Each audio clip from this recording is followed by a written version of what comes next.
It's Friday, February 27th, 2026.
Let's start off, as we typically do, by reminding you if you'd like to support our show, you can go to supportourshow.com.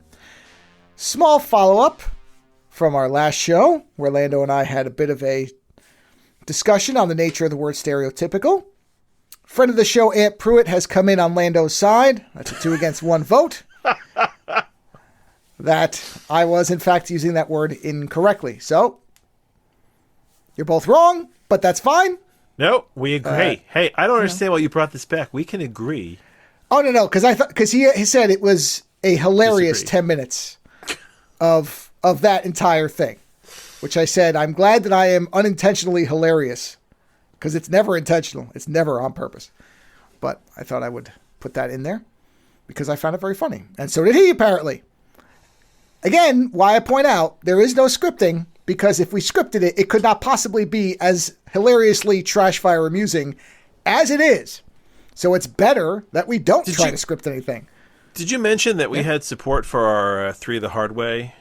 I guess admiration. The women? Yeah. Oh yes, I have heard from some listeners. Good. About the Hard Way women, which I'm not surprised. That is utterly unsurprising to me. Yeah. I don't know that there would be many people who have some level of desire for women. I'll just put this in a nice broad term. Who would not find something to enjoy out of that scene. I legitimately, the thing about it is it gives you everything. There's a whole array in that one scene. White woman, Asian woman, black woman, a black woman. Possibly dangerously violent. Possibly dangerously violent, or just very efficient at their job and enjoy what they do. You know, we really don't know. We never see what they do, so we're not clear. It's a beautiful. Also, mystery. Endowment levels are different, so different. You really have everything.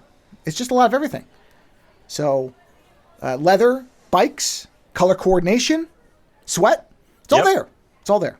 So yeah, that is the most predictable of things. Really is.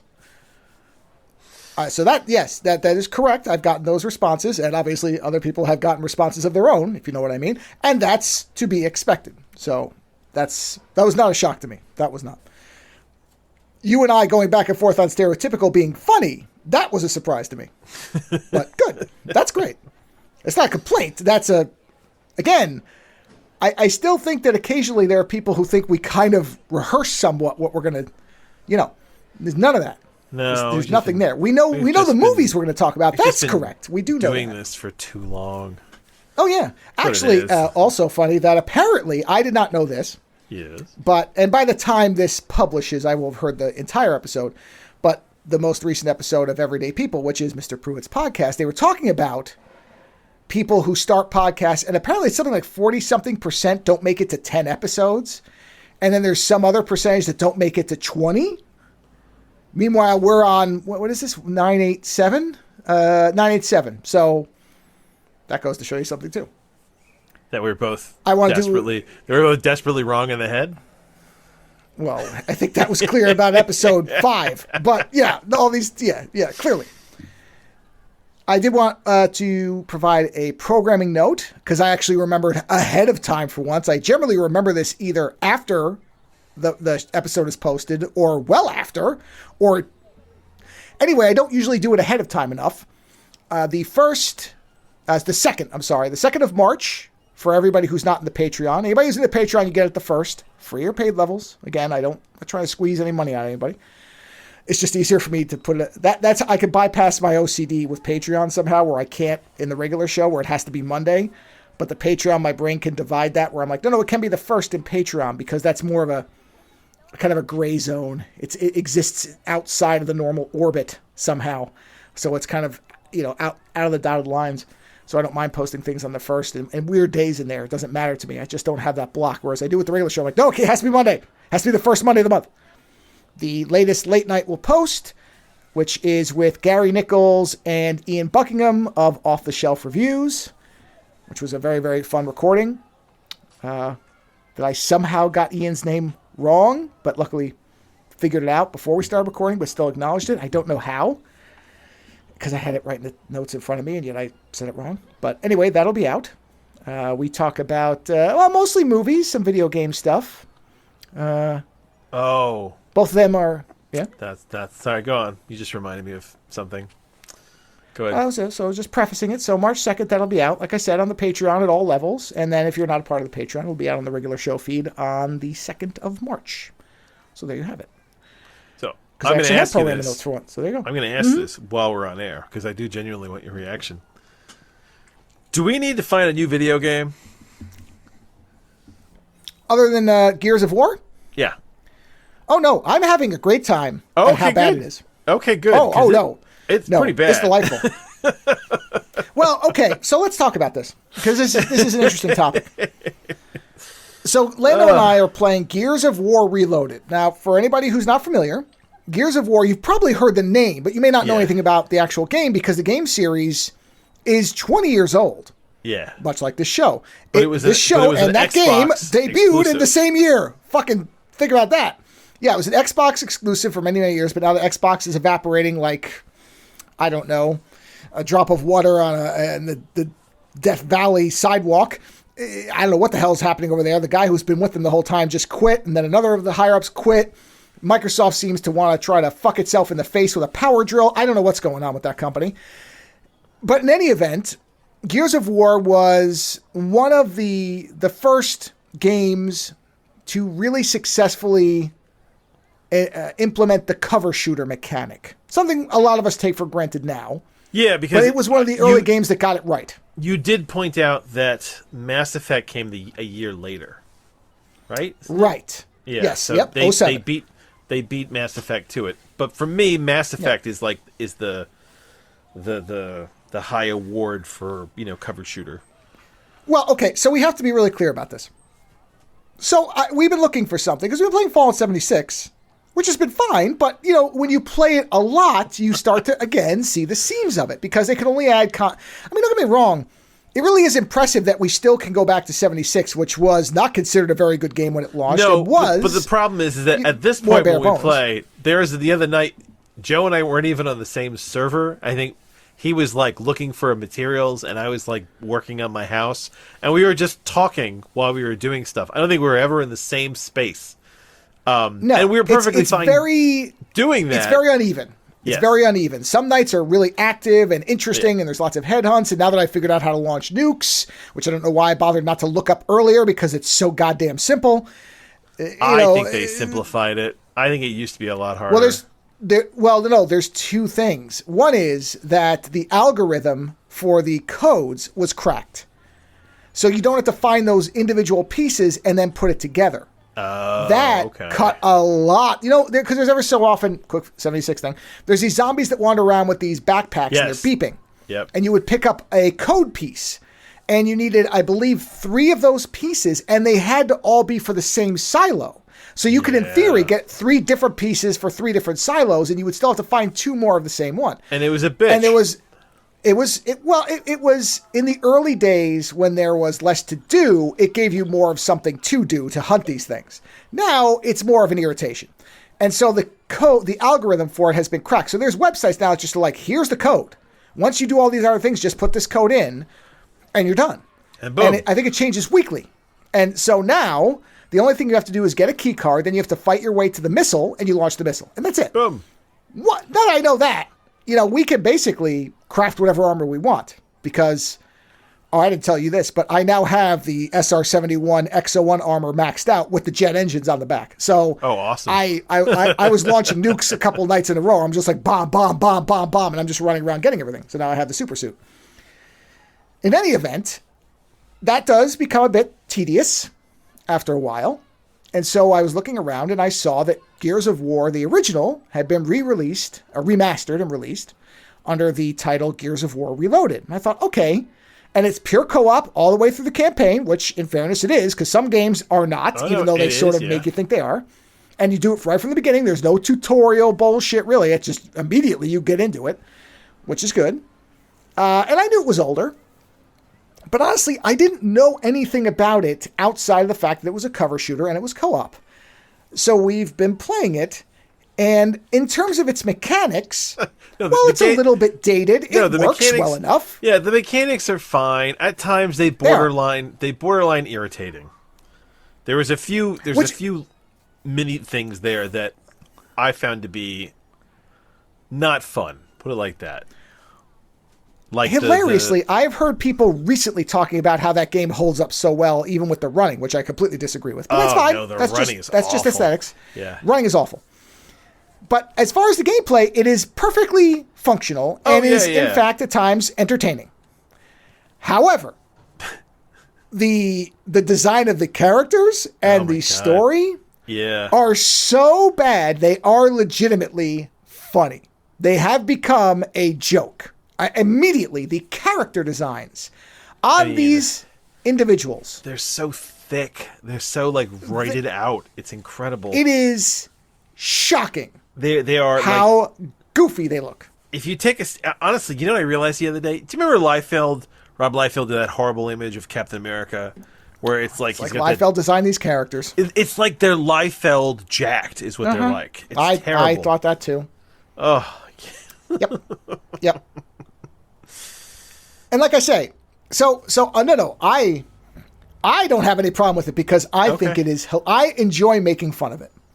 Okay. And fortunately, we did have that one Berserker fight where we had to kind of we had to do it a couple times because the checkpoint isn't great. I did wonder if one of us was going to snap before we figured that one out. No, and that could have been a breaking point. It could have been. If it had really if we'd done it 45 times, yeah. Yeah, it would have been bad. However, we figured it out, and it is quick and it moves, and I will say this for a game of its age. Yeah. It hasn't repeated itself yet. Like, it keeps changing things enough, like the thing with the spotlight. Oh, this is interesting. No, I have to put the light on. Mechanically. It's keeping it interesting. Yeah, mechanically, it's not bad. And I don't even think that the graphics look shitty at all. No. It's just the design. It's not the visuals that way. The design is fucking ridiculous. Oh, my God. Yeah, it is. It is. And that's what I mean. It's so far over the top. It is amusing to me to make fun of. So, no, I'm deriving Especially my fun. The main characters are all these giant, roided out dudes. And then you meet other people in the game, and they're normal sized. Like, there's normal sized. The women. Yeah. The women aren't so thick, interestingly. But, other men in the game, like NPCs, are normal sized. And when you walk up to them, it just draws attention to how, just inflated you are. These men couldn't touch their ears. There's a thing in there where you hold your ear to talk, to your team and stuff like that. If you were that, just jacked, you wouldn't be able to reach your head. You'd be that jacked. Yeah. I mean, it's just... God. Yeah. I was just checking in with you to see if no. If I was sick of it, I would have said, "Hey, I'm done with this." I mean, luckily we got it for very cheap, so even if it had been, it would have been a mild we didn't pay $60 for it, which if we paid $60 for this, I would have been pissed. In fact, I was very, very quick to say, hey, we got to get this while it's on sale because it's pretty cheap. Yeah. No, it's good that we got it on sale. Yeah. It's definitely a for-sale game. Yes, it's definitely a for-sale game, but I am getting amusement out of how bad the story is. And the fact that the mechanics. I don't even know what the story is. It's like, we are on this planet. Monsters showed up. Oh no, monsters are attacking our world, and that's it. That's all I've got for you. To be clear, I don't mean the story of the actual game. I have no idea what that is, but I mean where we run into a gigantic football player who is now a soldier who makes the thick people look thin. Oh yeah, like he's so big. It is nonsensical that these beings could move. Yeah, let and here's alone the thing, raise their arms to shoot a gun. Yeah, and this isn't Joe talking. I know Joe's a skinny dude, right? But like this is, I'm a lifter. I'm pretty thick. I'm used to being around like kind of bigger guys. These guys are fucking huge. No, it is. You know what? Each comical. Of these guys is bigger than Arnold at his biggest. Oh yeah. And these guys are they're trying to blend. We were talking about the World's Strongest Men, how they look. Yeah. And they tried to take that girth and put it into Arnold's physique. But they just streamline it. Them. Yeah, they're they like, smushed it together and it looks awful. And then let's like squeeze all the fat out, right? And you know what? Maybe you'd look like that, but I mean, okay. So I hope at some point in the game there's like an explanation, like these guys are on like some kind of weird suppository that like jacks them up or something like that. It is possible that in the world there may be a handful of people who look like this. It's possible. I'm not going to say that it can't physically happen, but this is a team of Michelin men, physique people, running around doing things with their arms that would snap their shoulders like fucking strings on a 20-pound weight. I mean, it just would never happen. Well, I tell you what, they wouldn't move like that. That's the other thing too. They'd be That's what I'm saying. Is the things they're doing are just impossible to believe. I think we talked about Eddie Hall. Eddie Hall is not a great runner. Yeah. You know, like he's a giant dude, strong as hell, but like, I mean, and if you put and that's, by the way, that's one of the silliest things is why with people of this physique did you do a crouch run with them? Do you know how difficult it would be to crouch and run? Yeah. You know, if they just kind of lumbered and like stomped and kind of jump hopped, I'd believe it more than what they do, which is to constantly run in this crouch that I cannot imagine on a real person of that physique would not be incredibly painful, is all I'm saying. So, right? That's what I'm saying. It must be future roids. That's what it's got to be. But, having said that, it is goddamn hilarious. It is genuinely funny to play this game. And plus the writing and the dialogue, it's all juvenile. It's all 13-year-old, pure penis talking stupidity. It's great. It's like, oh yeah. I used to think this stupidly for, a couple of years when I was 13. It reminds me of Outriders. Absolutely. No doubt about it. We played Outriders a while ago, and we didn't like the story. The story was ridiculous. We didn't like anything. I mean, really, the reason we played it all the way through was because the gameplay was actually a lot of fun in that game. But otherwise, the design... Oh, and then the equipment customization system in how it affected the combat was really good. But everything else in the game was just so dumb. The first villain in that game, I think I remember because we kept saying this was designed by like a 12-year-old metalhead. Like that was like he's like spikes and chains and fire. You're like, anyway. So were I to be told that Outriders was done by the same team that did Gears of War, I would have no trouble believing it. No trouble. So no, but I don't. No, I don't. I am not tired of it because it is so bad that it is hilarious. And so if the gameplay was bad, then no, we'd be done. But fortunately, the gameplay it changes things up enough. It is workable. And then you add on top of that the look of these things. I don't even call them people. These things. And the way they talk to each other. And, oh, boy. I mean, amazingly. So this is interesting. Sure. You're saying about the companies. So Epic Games. So Gears of War has basically been developed by two companies. Epic Games, which developed them until 2013, and then the Coalition. The Coalition. That developed them from 2014 to present. So Epic Games, they went on to do Unreal Tournament 3, and they are behind Fortnite, right? So, like, okay, there's that. The Coalition has only ever done, other than doing a Microsoft Flight Simulator, they've only ever done Gears of War games. They did Gears of War Ultimate, Gears of War 4, Gears Pop, Gears 5, Gears Tactics, Gears of War E-Day. Oh, that's upcoming. Apparently, there's an upcoming one, and then Gears of War Reloaded, which they just did. Yeah, and it's Gears of War Reloaded. Is that include 4 and 5? Like, no, I don't think so. I think no. I believe so. These people have only ever done Gears of War. It looks like Gears of War Reloaded is only the original remastered. Okay.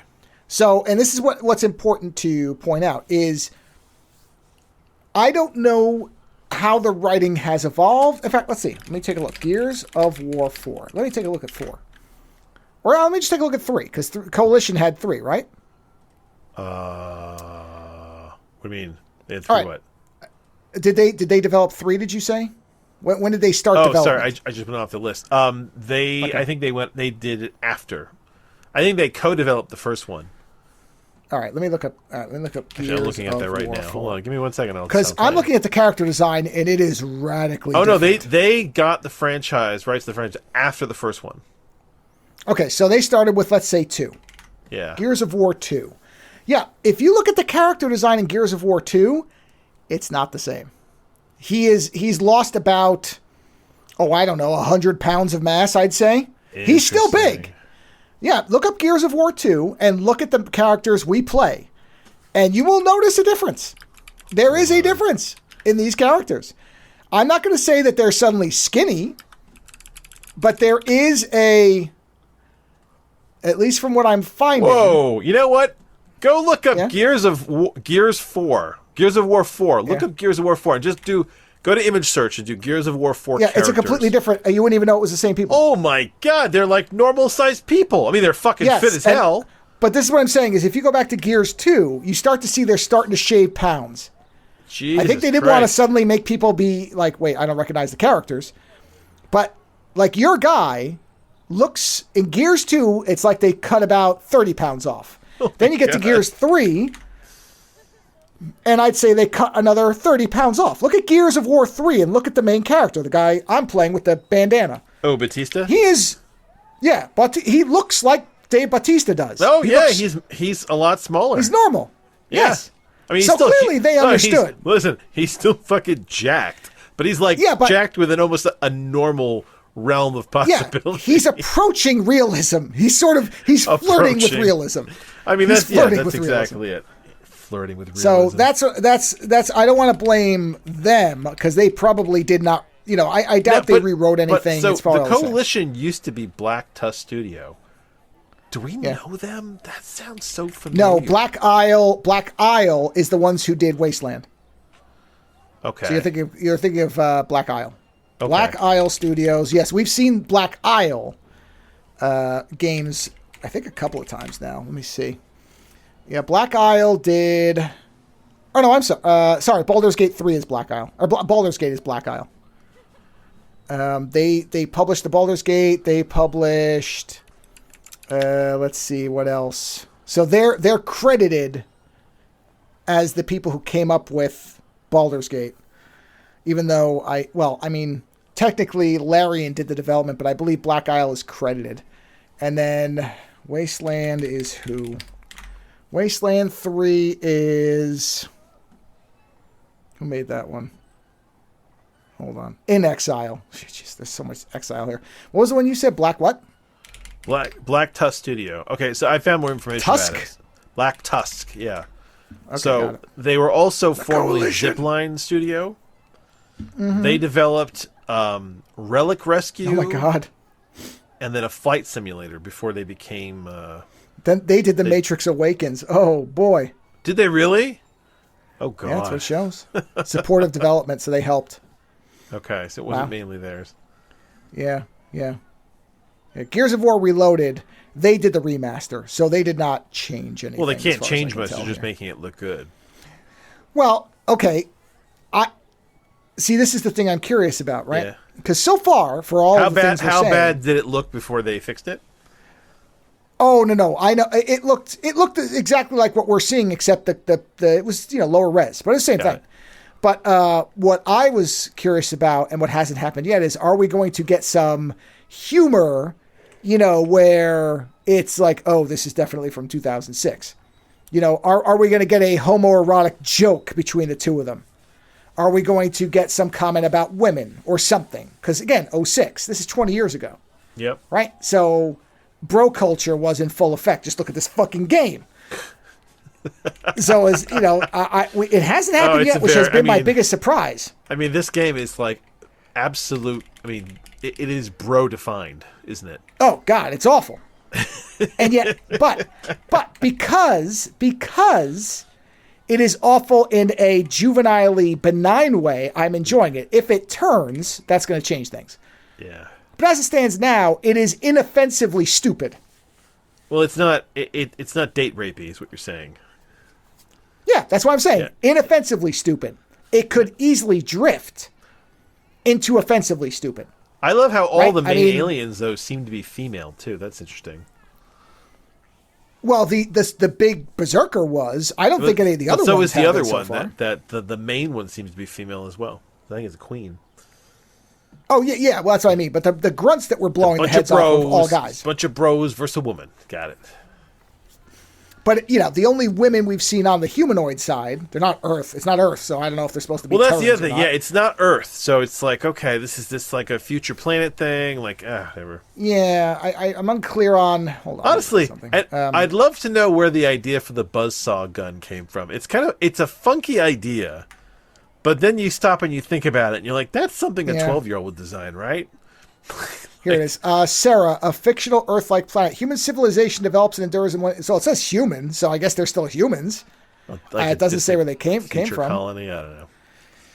I guess. Yeah. The locusts are the bad guys. But the only women we've encountered on the humanoid side is a woman who looks like a lieutenant of some kind, but we never even hear from her. And then our GPS, our operator. That's it. So... Again, I think they just didn't want to make thick women, so they decided women didn't belong on the front lines of combat. Oh, and that's honestly, thick women would have totally made this game for me. Well, they did thick women on the enemy side. The Berserker is 80 times bigger than anything. Well, I know that, but that's. But she's also a lunatic, so I guess I don't know if that was supposed to be some kind of subtle joke as well. And that's a real shame too, because if there had been like a big big jacked lady that you could play as, I would have been so happy with this game. Of course. Well, and I would have been happy to have some. I would have been happy to watch some running around. That's fine. Do you think I don't want to see a jacked woman take a chainsaw and cut something in half? Of course I do. Yeah, I'm all for it. But like I said, that's the closest we've gotten to me going, that's interesting. There's some design choices there, I notice. But it's not overt, and it's not blatantly, there's just so many ways it could go wrong. Well, yeah, exactly. It hasn't gone wrong yet. So yeah, I'm shocked because I am not kidding. When that Berserker female showed up, I was waiting for one of them to make a time of the month joke. I was waiting. I'm like, here it comes. Here it fucking comes.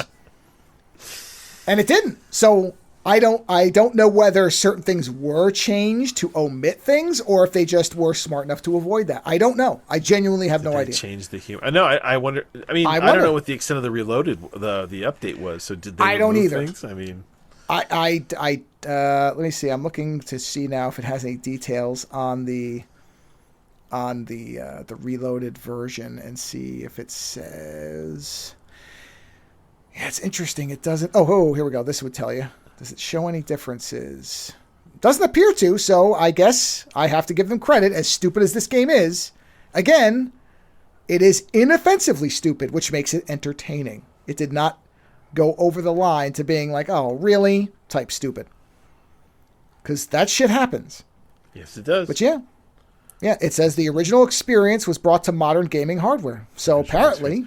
But also, I mean, people go on about this game like it was like, world-changing. I don't see the world changing in this game. Okay, but at the time it came out, I think it was the first game that really did this mechanic properly, and that is a big deal. There are games now that when you didn't play them originally, to play them now, it's like Fallout, the original Fallout.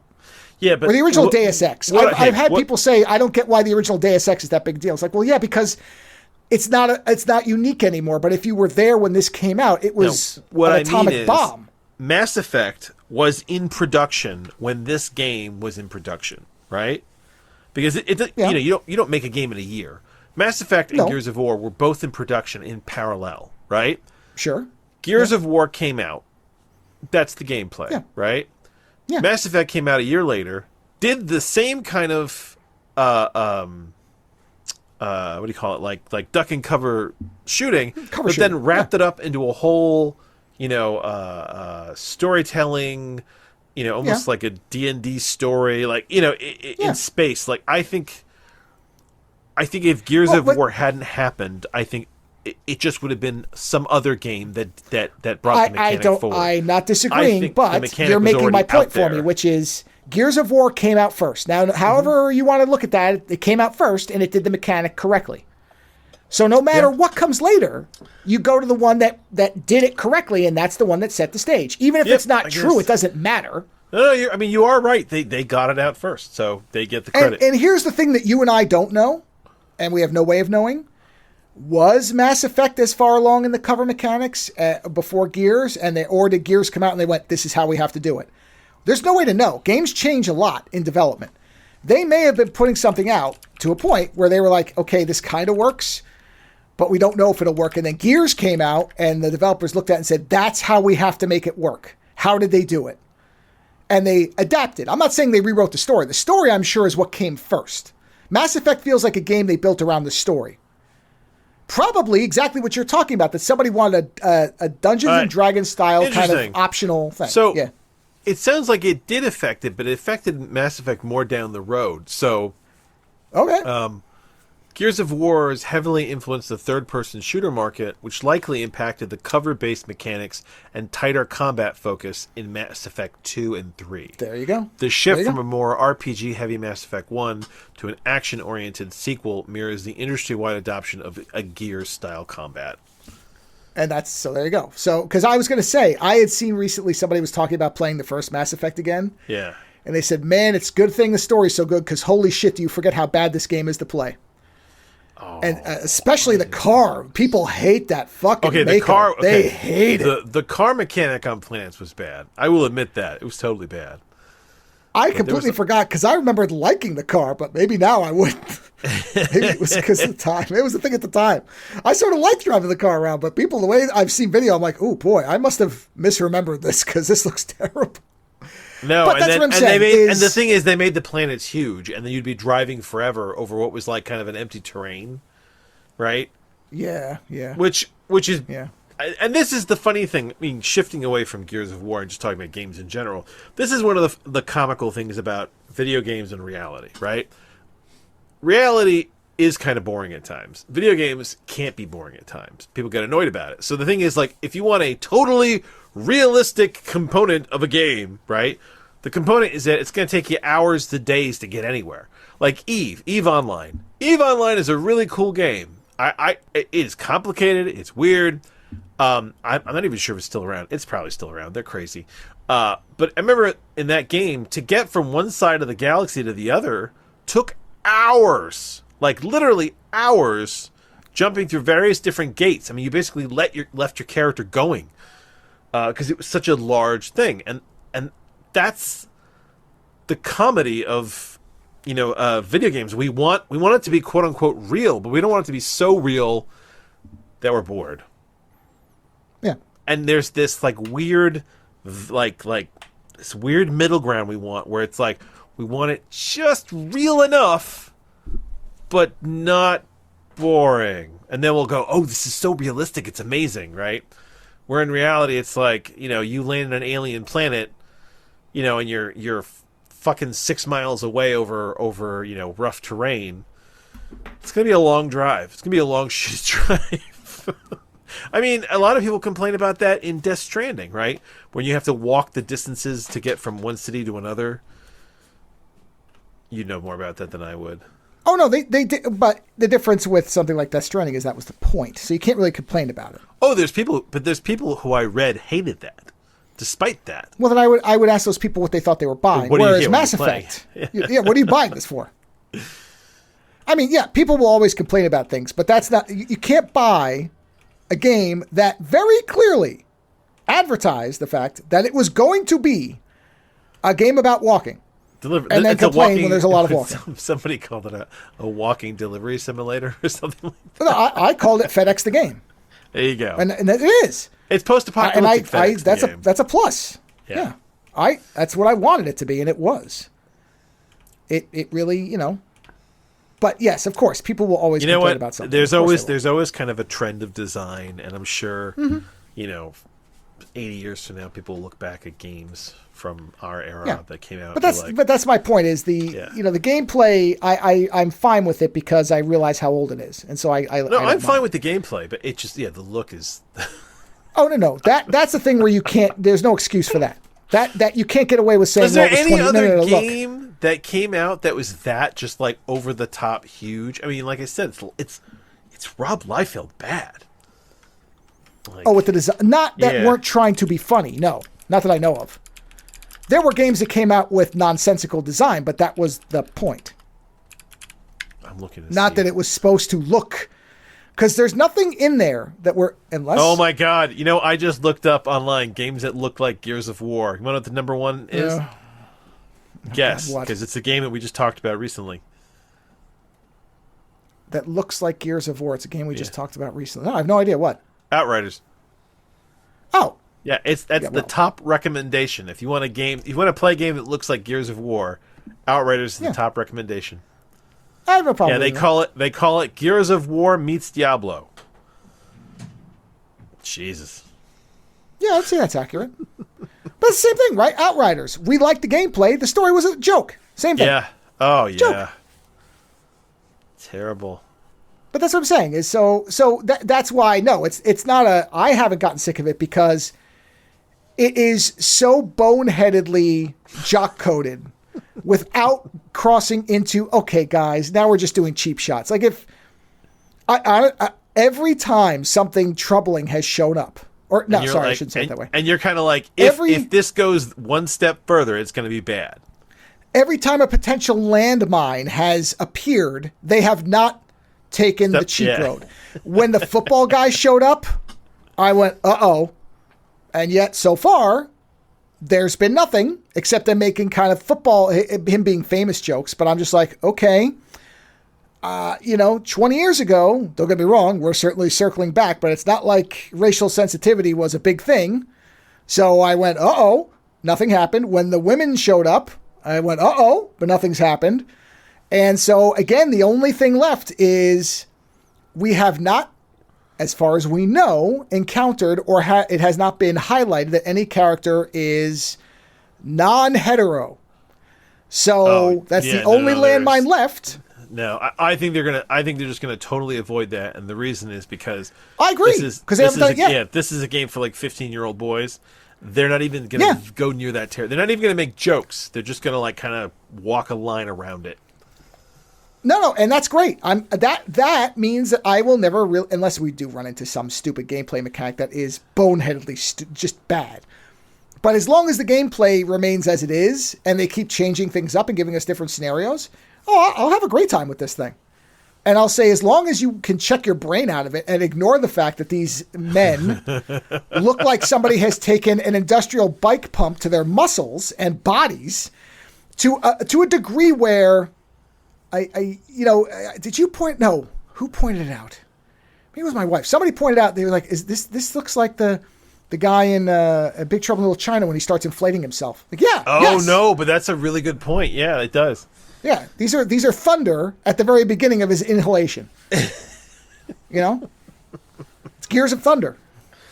But like I said, as long as it stays inoffensively stupid, that's the key term. If it stays on that line and the gameplay stays people engaging, keep going on. Oh, the story, the incredible storytelling. I haven't seen any storytelling. Okay. It's just again run gun, bad guys. Mass Effect wasn't out yet, right? So you have to cast it back before and forget all this stuff. Okay. Yeah. Okay. As far as I don't, the only game. When did StarCraft come out? That's the only game I would say. Okay, there's another big science fiction kind of universe. I mean, StarCraft predated this, so that's probably the last one that I can think of. Yeah, and I'll be honest with you, the story is not the thing that made me want to play StarCraft. I just like the combat. I like the system. The whole chessboard. Well, I'll be honest with you. This is honest. If Gears of War had if the design was realistic, and the story was more boring, I would want to quit it. The fact that it is a parody of humanity with a story that is, dumber than a trauma film from 10 years before, coupled with serviceable gameplay, is what's keeping me invested. Because now I don't have to pay attention. I can just make jokes. Now it's a commentary. Now it's like, we're just going to have fun with this. Yeah. So it's fine with me. Had it tried to be serious and the visuals were boring, I would probably be falling asleep. I think it tries to be serious. It's just laughable when it does. No. Let me tell you something. This game is nothing if not tryharding. Oh boy, is it? It is. I mean, when the guy gets killed, and I'm supposed to give a fuck. Oh, the helmet guy. Yeah, those are the red shirts. If someone's wearing a helmet, they're dead. Oh, yeah. Yeah. Oh. But they're like, and there's a point where somebody's like, The Rock. The guy with the goggles died. Whoever died. When they kill the Rock. Oh, yeah, Rock. Yeah. Yeah, one guy looks like Batista, and the other guy looks like the Rock. Stathawk, or whatever. Yeah, that guy. When he died, and there's a point where it's like, hey, what happened to Stathawk? And he shakes his head, and they're like, oh, no. I'm like, who cares? Next. Yeah, whatever. So no, that's better. It's better than if it had been a formulaic story that with standard characters that just made me fall asleep. No, I'm waiting to see what next ridiculous contortion of human anatomy they put these balloon men through. That's what I'm waiting for now. I want to see these fuckers doing backflips and cartwheels and shit so that I can be like, are you fucking crazy? Are you out of your mind? There isn't any parkour yet, but I mean, this is the time period for parkour. Oh man, if somebody does a wall run, I might piss myself in the course of the gameplay. I might just piss myself laughing. I didn't even fucking think of that, and now that you've put that into my head, I'm going to be waiting for it. Oh yeah, I mean one of these fucking idiots to go run up a wall. Yeah, when did Mirror's Edge come out? Oh, that was after. I mean, I want to say that was 2015. I'm trying to think, when did parkour become a thing that it might actually be like in a game? Oh, 2008. I'm sorry. So it was only 2 years later. Well, I guess that's what it was. Oh, so yes, there's a possibility. Yeah. Okay. Yeah. You know what? Every time I watch one of these characters throw themselves over something, leap over, I'm like, oh my god, dude, how much do you weigh? How much does that gear weigh? Like, look, if they were being realistic, what they would do with these people when they came to an obstacle is what they did with Nick Frost in Hot Fuzz, where he just goes through the fence. Yes. That's what it should be, is that they just fall through obstacles. You know what? Honestly, what would have made it better is if there was just so much grunting and panting constantly, where they were just like, are we there yet? Yeah. More running. Yeah. I mean, these guys are so large that it's kind of the thing where people talk about Godzilla. And one of my problems with it's not really a problem, but one of the things I like least about the modern Godzilla, the new films, is that they've made his legs ultra thick. So thick, yeah. Because they say, well, that's the only way he could hold himself up. I'm like, okay, I get it, but I'm not watching this for realism. It looks weird.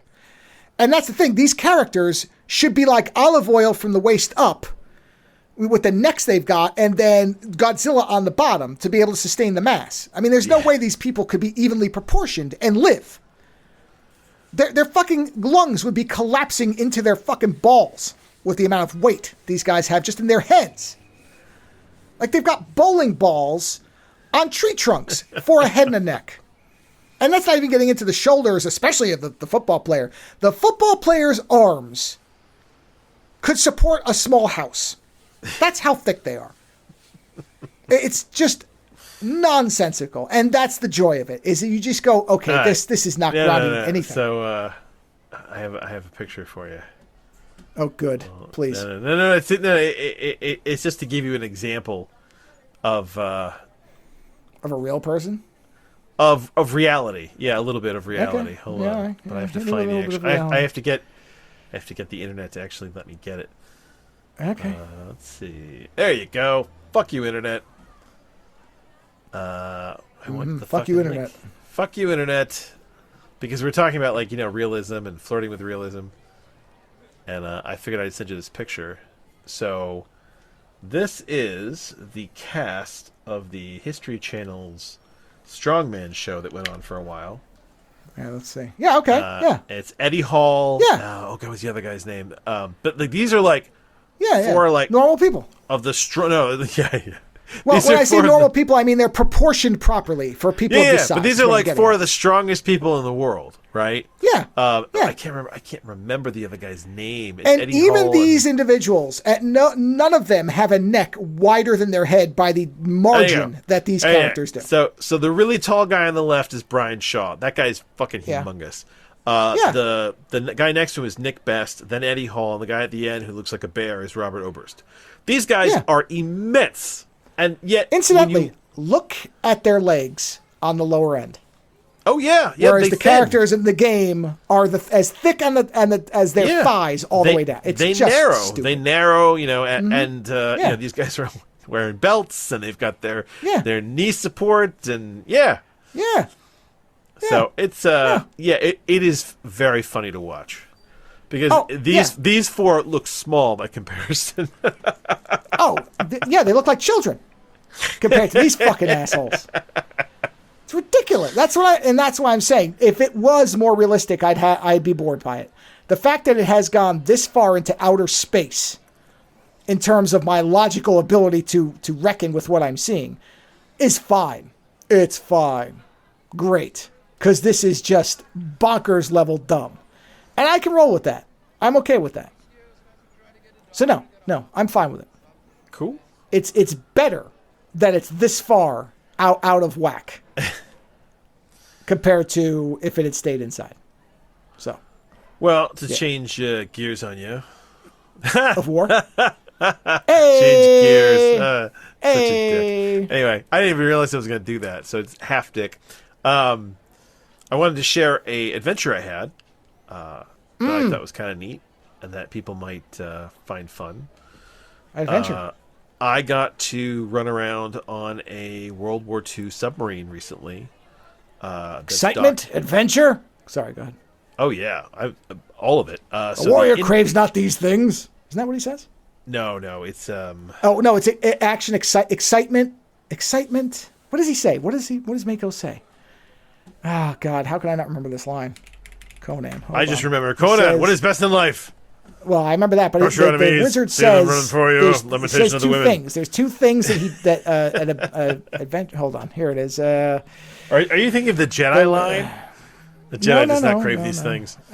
Either way, so this is the Independence I know that, but go ahead. Seaport Museum in Philadelphia. Philadelphia. Yeah, in Philly. And they have, in the museum itself, it's good for kids. But what they have there is they've got a World War I warship and they've got a World War II era submarine. And if you are interested in Cold War shit or any of that, it's still worth going to because the submarine they have there, the Bakuna, it was apparently still functioning during the Cold War, and the tail end of its career is still classified because it was heavily involved in Cold War surveillance. But it was really... Spell it? It's the Becuna. Becuna. Got it. And it's... USS Becuna, right? Yeah. It was really neat because I guess I didn't realize that... So this... In World War II, apparently the U.S. built pretty big submarines. This is one of the few submarines that's got a bed. That fucker is amazingly long. Holy shit. Yeah, it's got a bed for every submariner. Whoa. Did you see its little logo? That's no, great. I didn't see its logo. I was on the inside. The Tiger of the Sea. It's on the wiki. Tiger. No, the little graphic, like the patch. Oh no, I didn't. Yeah. But it was really cool to check it out because, like I said, it's when you see submarines in movies, like your head gets kind of moved around a little bit, so you don't quite place where everything is. Whereas being in one and walking from one end of it to the other really puts the whole fucking thing in perspective. Especially since a week later, my son and I watched was it U-571 with Matthew McConaughey. And I was like, oh man, you know what? I totally understand where some of this shit is now. Even though it's a German sub, it's like there's a general kind of sense of the layout. But I mean, it was weird. Like, you know, you've got the submarine, like basic compartments at each end, and then you've got, you know, the it's more compact than you think, and yet there's more space than you expect. So there's a room in there, like towards the middle, where it's made so that 20 people can eat at a time. It's the largest room in there. And apparently submariners in World War II ate really well. I guess they still eat really well because, you know, in World War II, it was like a 1 in 5 rate of death for submariners. Because if a battle didn't kill you, the submarine might kill you. Right? And they were allotted, so in the World War II period, they were allotted a pack of cigarettes a day, ice cream, and coffee. Those are the 3 things that you got. And you could smoke in the fucking submarine! The guy was trying to describe just what it would smell like in this thing, and he's like, everybody's smoking constantly. He's like, for stress and everything like that. He's like, so there's smoke in the air.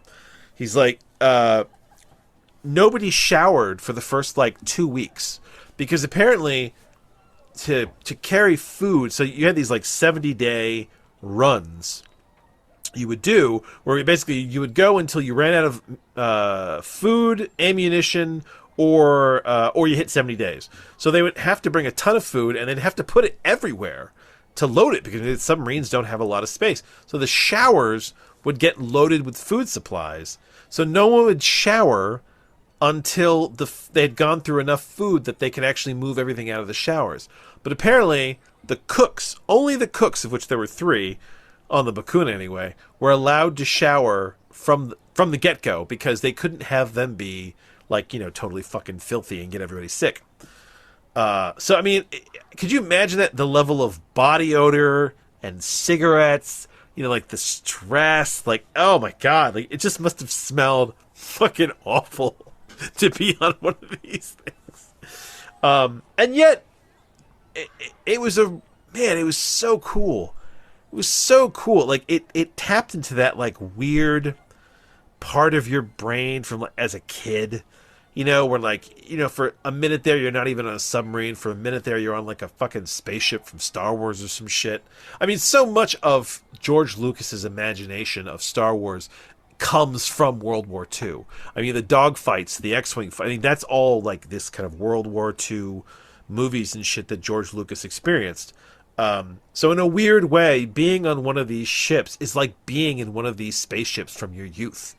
A submarine is the closest thing, terrestrially on Earth that you could be in that would give you that kind of weird feeling, because you're totally enclosed in this machinery. I mean, there's fucking pipes and all kinds of dials and shit everywhere. And apparently the sub is still mostly functional. So the guy was like, "Don't touch anything, don't turn anything, don't flick anything." He's like, "Just leave it be." So if anyone's in the greater Philadelphia area and you are interested, you should totally stop by the Independence Port Museum and check out the Bakuna. The Olympia is really cool too. That's the warship. It's a quicker walk. It's a steel warship from World War I. It's interesting because it is where, how they say World War I is the shift from the Victorian to the industrial. Right? Yeah. In the way we were fighting. When you walk around the Olympia, it feels like somebody took a Victorian ship and a industrial age ship and shoved them together. So when you're walking around the front end of the ship, I guess they had an admiral on the Olympia.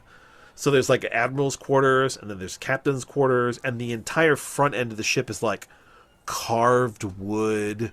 There's like a state's room with like, all this like elaborate wood cabinets for the officers, right? The Admiral had a full bathtub. Like a full bathtub. Porcelain with a toilet and like a shower, and then you get to the back end of the ship where the normal sailors were, and it's just all fucking steel bolts and hammocks and machinery, and it's like, okay, this is the middle ground. This is where these two things collided, and then by the time you get to World War II battleships, that's all gone. Like in the Bakuna, when you see the officers' quarters, they have their own rooms, but they are fuck-ass tiny. They are little itty-bitty rooms. And I was surprised that I could get around a submarine as easily as I did. My son had more problems, who's skinny as a rail, but he's taller than me, and he was having issues getting through those the hatches between sections, which you have to go. So if you're running through them, I guess you grab the top handle and you just like leap through it with your legs. But if you're going through slowly, like you kind of go sideways, and I didn't really have a problem with that, where you basically have to grab the hatch and like kind of throw one leg through and then just pop through it. But yeah, I expected it to be like much tighter, and I'm not really claustrophobic. I don't want to go caving or anything like that. But I actually found the Bakuna to be quite spacious, and apparently it's bigger than some of the modern subs that you have out there today. Where it's like they're saying there's some modern class subs where you get 20 beds, and everybody is hot swapping the beds. So basically, you get like 60 men in a sub. There's 20 beds, and no bed ever goes cold because as one guy gets up, another guy takes the bed to sleep, and that's how you make it so you have space. But it makes it so that you're always sleeping in somebody else's sweaty bed, which, with the smell, granted, there's no smoking anymore in submarines, I gather. Or not. When do they stop that, I wonder? Because, in Hunt for Red October, there's still smoking in the submarines. When did they stop that? Let's see. It does seem like something where I would believe that they're not really stopping it. But at the same time, when air is so vital, that's probably the easiest argument. Is like, guys, how clean do you want the air that you're depending on? You want a year? Give me a year. When do you think that smoking was banned on submarines? I'll say 95, maybe 2010. 2000. December 31st, 2010. Yeah, I'm not surprised by that. I'm not. Oh, man, that's funny. Yeah. I don't have a problem believing that. They were still smoking until 2010. Well, to some degree, it's you're doing a job where one mistake and everybody's dead horribly. So it's kind of like, do you really want to tell these people that they can't smoke? But on the other, again, when you can't just pop out of the hatch anytime for air, there is a very strong argument to say, you know what? Smoking, if nothing else, increases the failure probability of our air supply system because it's adding pollutants. The early submarines in World War II did not have a snorkel. They only had 12 hours of air, so they spent most of their time actually above the water.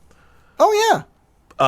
So that was a different time. Yeah, you could just pop up on the deck and smoke if you weren't in the middle of war. And once they fit the snorkel on it, then they could stay underwater a lot of the time. But yes, you were still your air, but your air was still being circulated. Whereas today, subs spend so much time deep underwater at this point. But I would also say that probably what contributes to it is the level of technological detection equipment is so advanced now. Oh, yeah. That you literally need every advantage, meaning, we don't even want to take a risk that the air system might cause us to have to surface. Yeah, yeah. We have to be able to stay down here. It's such a tight game with submarines at this point, yeah. Well, of course, and you're talking about air scrubbers. Smoking is going to do it. I was on one. Oh, man, it was a long time ago. It was... You should get yourself on a submarine at some point in the near future, because I think you would find it inspiring. Listen, it's amazing. I remember it being amazing because, like you said, the thing is, this is what I was going to point out. In movies, what they show you is somebody says, all right, we have to get to the torpedo room. Cut to guy entering torpedo room. Not walk the length of the sub. Oh yeah, run to the torpedo, run through the hatches, get through the it's a run to get there. Okay. When you are a tourist, they are not encouraged to run on submarines. What I'm saying is, you get a sense that you have to traverse a long. It is not anything like the movies show you. You're not just dashing to the next compartment and you're there.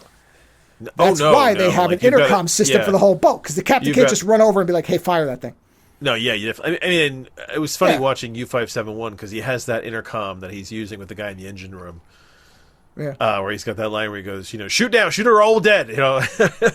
It's like, he's all the way. Yeah. He's down the length. I mean, the Bakuna is a really big one too. Like it was amusing because when you walk up and you're like, that's not very big, and then they're like, this is one of the biggest ones. Well, that's that's one of the things in Red October where they kind of point out, and I think most people don't really even internalize. She's a really big one. Well, the thing where he's like, well, you can't just stop. So we can't follow too closely. You can even put turn reverse. the engines off. It doesn't just stop. Yeah, you can put, and if you want to fully stop, you have to put the engines on reverse. Yeah, which means you're going to put a gigantic target right on your face and nuts. Yeah, so they just have. So to drift, it's bad, right? And I think they indicate that, but I don't think a lot of people really internalize what that means. That this is a massive fucking thing. And not even as big as what you're talking about. I don't think the Red October was as big as what you're talking. The Bakuna is. Oh no, you're never gonna get that thing. Was like a goddamn submerged aircraft carrier. Yeah, I would love to get a tour of a modern one, but I doubt that there is any kind of tour you could do because they're very secretive about this shit. But I would love. I mean, modern. Well, yeah, you probably could. There probably are modern ones. When I say modern, close enough. Can I tour a modern submarine? No, it doesn't look like you are. Like, even if you do get on one, you'll only ever really see the front compartments. They don't want to put you in the engine room. Yeah, well, that's I'm sure. Yeah, absolutely, yeah. Yeah. So no, you're not gonna be able to walk the length of it. No. Jesus, looking at one from World War II, it's like, yeah, that's a long way to go. From the aft torpedo room to the forward torpedo room. If one side gets knocked out, you ain't just strolling over. No. It's a run. Yeah. So I was a kid. It was just me and my son who went to see it, and I was his age there for a bit, and it was funny is we were asking questions of the poor history guy who did the tour, and my son was asking really broad questions. My son doesn't look like a kid. He's very, very tall for his age. But he was asking these questions how sturdy is it? And he's really excited. And the guy's like, I don't know how to answer that question. And then, and then I'm sitting there going, when did they start using oxygen candles? And the guy was like, well, that is a really good question. And he's like, I don't know. And I'm like, damn it. But yeah, I was so tickled by it. Like I said, the World War I ship historically was really fascinating. It was cool to see it. But the Bakuna, the submarine tour, that was just so fascinating to be able to walk the length of that.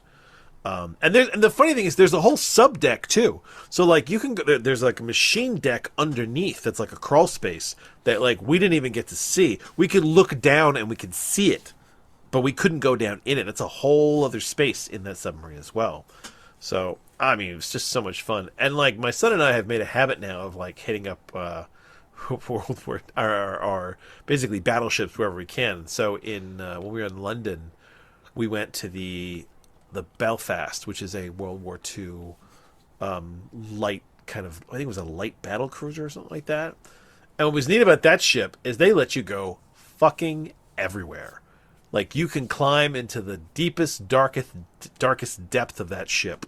And that was really fascinating. I mean, all of this stimulates that spaceship, that Star Wars spaceship feel. Because the thing is, modern NASA ships. If you, so when I was a kid, I was in space camp because I'm that level of nerd, and I got to be in the simulator. We did the whole thing in the simulator, and I got to be the pilot. And I didn't want to be the pilot.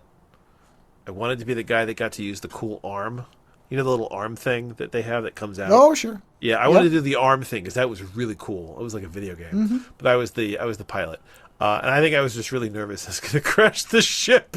But like, you're in the simulator, and it's kind of cool, but it's like it's more nerd cool. It's less Star Wars nerd cool. Like, the Millennium Falcon is like, it's like a dirty, funky ship with lots of dials and shit, and it's like NASA, everything is like white and very clean, and that stuff is inspired by World War II. And then when you get on World War II ships, you feel it. Like, I would say that being on a World War II ship or submarine or ship is closer to being on the Millennium Falcon than being on, like, the space shuttle, a NASA space shuttle. Sure. You know what I mean? Like, that's not the future that you grew up with. So when you get on one of these vessels, it's like you feel it, like you don't expect to see a Wookiee coming down the fucking hallway, but you feel like a Wookiee would be more at home on the Bakuna than it would be on, like, the NASA space shuttle. So yeah, it was inspiring. It was fun. I wanted to share it to if you're in the Philadelphia area, check out the Bakuna. But you know what? In general, if you're looking to kind of do something different, go see if there's a submarine anywhere near you that you can tour. And if anybody has an in on getting tours of modern submarines, I fucking love. I'd love to know what those things are like. Please let us know. I just want to see what the space is like. You know what I mean? Like, I'm so fascinated by the spaces. You know what I mean? Like, how much room do you actually have to move around and live? And, like, yeah. Because, like, movies give you, like, a warped sense of that. I mean, like, the Red October seems fucking gigantic. Yeah.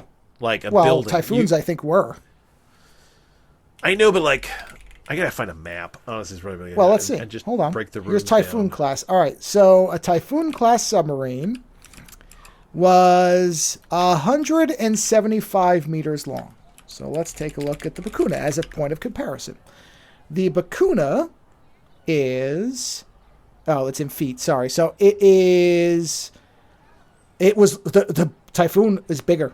The Bakuna is 311. A typical Typhoon is 574. Oh, wow. Yeah. So it's a big motherfucker. Yeah, but it's interesting. So when you look at a map of a Typhoon Russian submarine, right? So instead of being one long hallway, it's two long hallways, and then there's the whole missile battery in the center. Yeah, because the Bakuna didn't have ICBMs. You can't just stick those in the middle of the fucking hallway. So yes, you do kind of have to divide the ship. Yeah. So it's it's a little different. Oh, here's it. This is the thing that compares how big is a Typhoon class submarine and an Ohio class submarine to a modern 2-story house. Oh, you know what? I'm gonna send this to you. That's actually a really good visual. There you go. Look at that. Yeah, let's see. Hold on. The answer is it's fucking huge. Oh yeah. Oh wow. Yeah. Yeah. Wow. It's fat. It's a big So fucking, modern. like So modern, like an average 2-story detached home is 40 feet across. An Ohio class submarine is about 42 feet across. A Typhoon is 75 feet across. And then how big is? Let's see. I want to see what a 688 is. Well, it's a Los Angeles technically, but Los Angeles is 362, so that's closer to the Bakuna. So the American sub of the time was a lot closer to what the Bakuna is. Yeah. So it's Los Angeles. I always say 688 because I always played 688 attack sub, so I always just call them 688. Well, you know what? So as of today, the Russian Typhoon class is the largest submarines ever constructed. Yeah. During the 80s, yeah. Oh, They're man, big. that's a great photo. Hold on. There's a great photo for scale. You see the fucking guy standing on the side of it, and you're like, oh, yeah, that's a big fucking submarine. Oh, yeah. Yeah. Yeah. No, they're huge. So that's right. That's why I was saying. I know the Typhoons. I didn't realize it was the biggest, but I knew it was close. If I knew it was in the top 3. It's cool how it's an intersection. I mean, it's also the Star Trek thing is in there. It's like being on these ships is such an intersection of nerddom. It's like I like World War II, but at the same time, it's like it also like it makes you think of, like I said, Star Wars and Star Trek and these vessels and all this shit. And it's like, yeah, the life of a submariner. Yeah. That is what's that?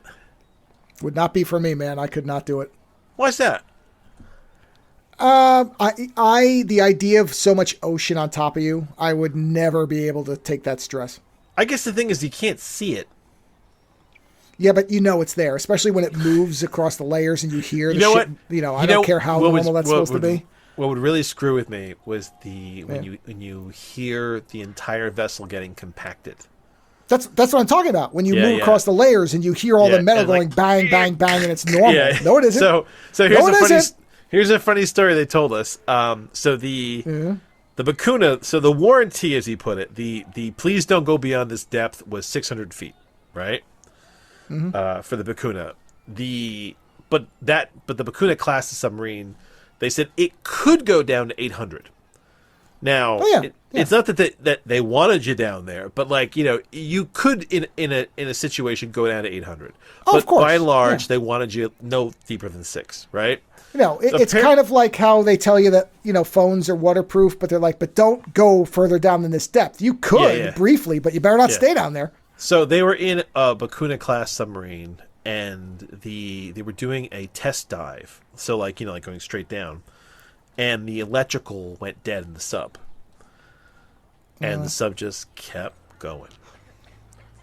And by the time they got the electronics sorted and they blinked back on and they were able to get hold of the ship, they were basically at a 90-degree dive. They stopped it at 90 degrees, so the whole thing was just hanging straight down. And the nose area of the ship was at 1,000 feet. Yeah. And had not popped. This is important. It didn't pop. So they backed away and they surfaced as quickly as they could. Yeah.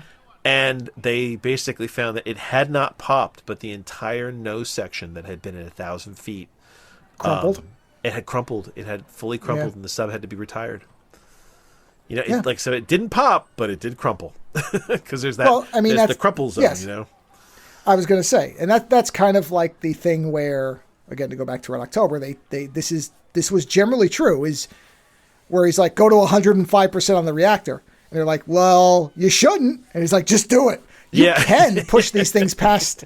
You don't want to do it for long. It's kind of like, okay, if you can't survive otherwise, do what you have to do. But if there's a problem, you can survive. You don't fully know when the machine is going to pop past a certain point.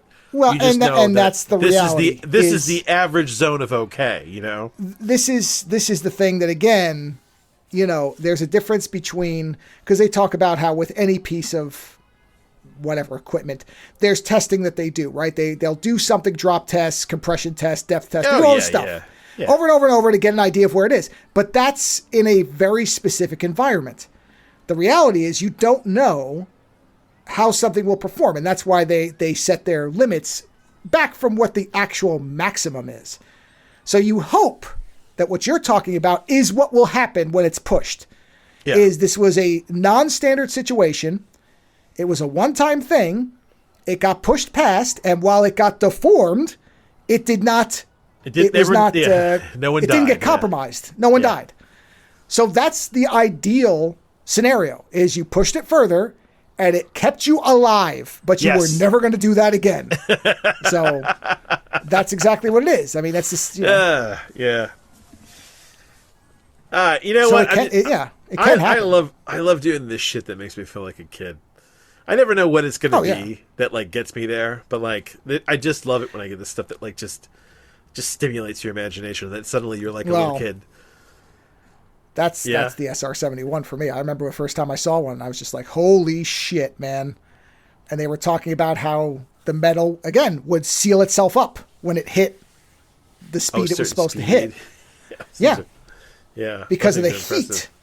It has to be somewhat, not loose is the wrong word, but there has to be a gap to it.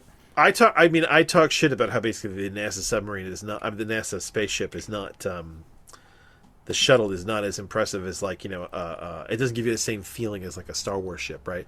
But when I got to see one on the aircraft carrier, it is impressive. I mean, seeing that thing, like the actual Enterprise up there, it's gorgeous. And I'll tell you, for me, the space shuttle has always been as impressive as the Millennium Falcon. I don't know why, but I love the shape of the space shuttle. I love it. You know what? Especially when it's got the tanks on it. I think the tanks look great. The look of it that's a problem. It's being a kid and being in the simulator. I think is really what it was for me, which is like, and seeing the nuts and bolts of how these things actually function, and it's far more meticulous. So like when I think of NASA, I have a far more meticulous vision of space, whereas when I think of like sci-fi. Sci-fi spaceships where it's like crank it, like it's a different place for me now, and I am impressed by it, but it doesn't titillate the imagination the same way. It's the difference between reading like hard sci-fi and then like kind of just what do I call it, a space opera. Well, I mean, and you're right, because when you actually see what they have to do to fly the space shuttle, it's titanically boring, except for takeoff and landing. Right, and even that's a lot of automation. Whereas in sci-fi, you're used to like fucking rolling the whole goddamn thing and slamming buttons and yanking on shit. It's like you can't fucking do that. You think of that sequence from from Firefly, from the movie. What is the movie called? Serenity. From the movie Serenity, where they're flying past the army and they've got the ships chasing them, and then they're trying to dodge all the other ships, and you're like, they're not worrying about re-entry temperatures. They're fucking flying that shit all the way through and missing debris, and you're like, this isn't real, but it's fun. Sure. Whereas the funny thing is, like, a submarine is real, but the actual driving of this thing would probably be just as, if I was in a submarine simulator, it'd probably be just as, controlled and meticulous as being on a shuttle. I just haven't had to do it, so I don't have the perspective quite yet. You know what I mean? Yeah. But I do love those things. And that is the fun of a lot of this stuff, actually, is for me, it's like, to go back to the SR-71. They didn't design it to look that cool for looks. They did it because there was no other way to make the fucker fly that fast. No, but it just ends up looking like Darth Vader's personal jet. But it's not because they were trying to make it look cool. It just ended up being the coolest looking plane that's ever been made. Yeah. Because that was the only way the fucker could go as fast as they needed it to go. So, yeah. You know what? The stealth bomber is an ominous fucking looking ship. Oh, it is. And I don't think they intended it to be that ominous. But to make it, was it? No, a lot of stealth technology just has to look that way. Just looks ominous. Yeah. Oh yeah, craziness. Yeah. Oh, anyway, yeah. So if you get a chance, go do something that stimulates your inner child. Yeah. Like I said, that's why I tell people with the Intrepid, if you can ever go to the Intrepid, that's if you love the SR-71, go see it. I like the Intrepid. To be fair, to be completely clear, I really couldn't give a shit about the Intrepid. No, I care about the SR-71. I liked visiting the Intrepid. My issue with the Intrepid is that it's more of a floating museum now, and you don't really get to get into all the weird stuff. Like they haven't preserved the ship itself. It's more of like a space that they've turned into a museum. Whereas there are some ships where like you can still really get into them and wander around and be like, holy shit, people lived here. Mm-hmm. So coolness. Yep. That's all I got for you. Well then, I guess it's that time. I'm just as nervous as you are. This is the first time for both of us. I ain't never killed anybody before. I'm just trying to break into the business at the top.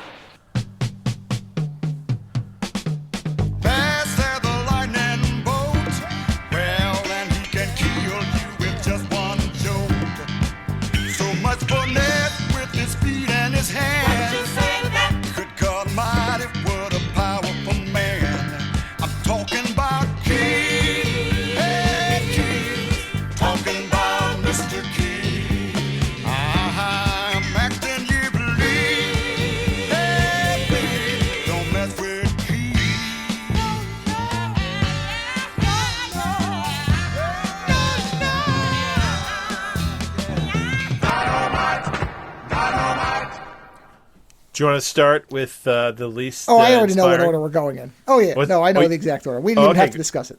Go for it. I was going to say my segue was that it's fitting that I'm keeping the Mr. Key song because the first movie we're going to talk about also has a martial artist in gold clothing, which does look awesome. But unfortunately, the film was in completely the wrong position for the. And I'll explain. So, the order that we watched them in, just in case anybody cares, is the order that we actually watched them in was Sugar Hill, Dr. Black, Mr. Hyde, and Devil's Express.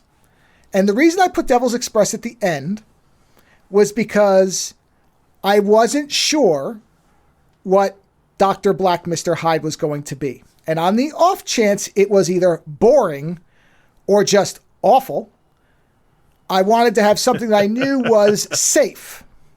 And unfortunately, Dr. Black is a phenomenal movie that surprised both of us, and that's why we're going to talk about it last. So we'll start with the movie that we actually watched last, which is 1976's Devil's Express. And to be clear, so when we watched it, I said a few things about this movie.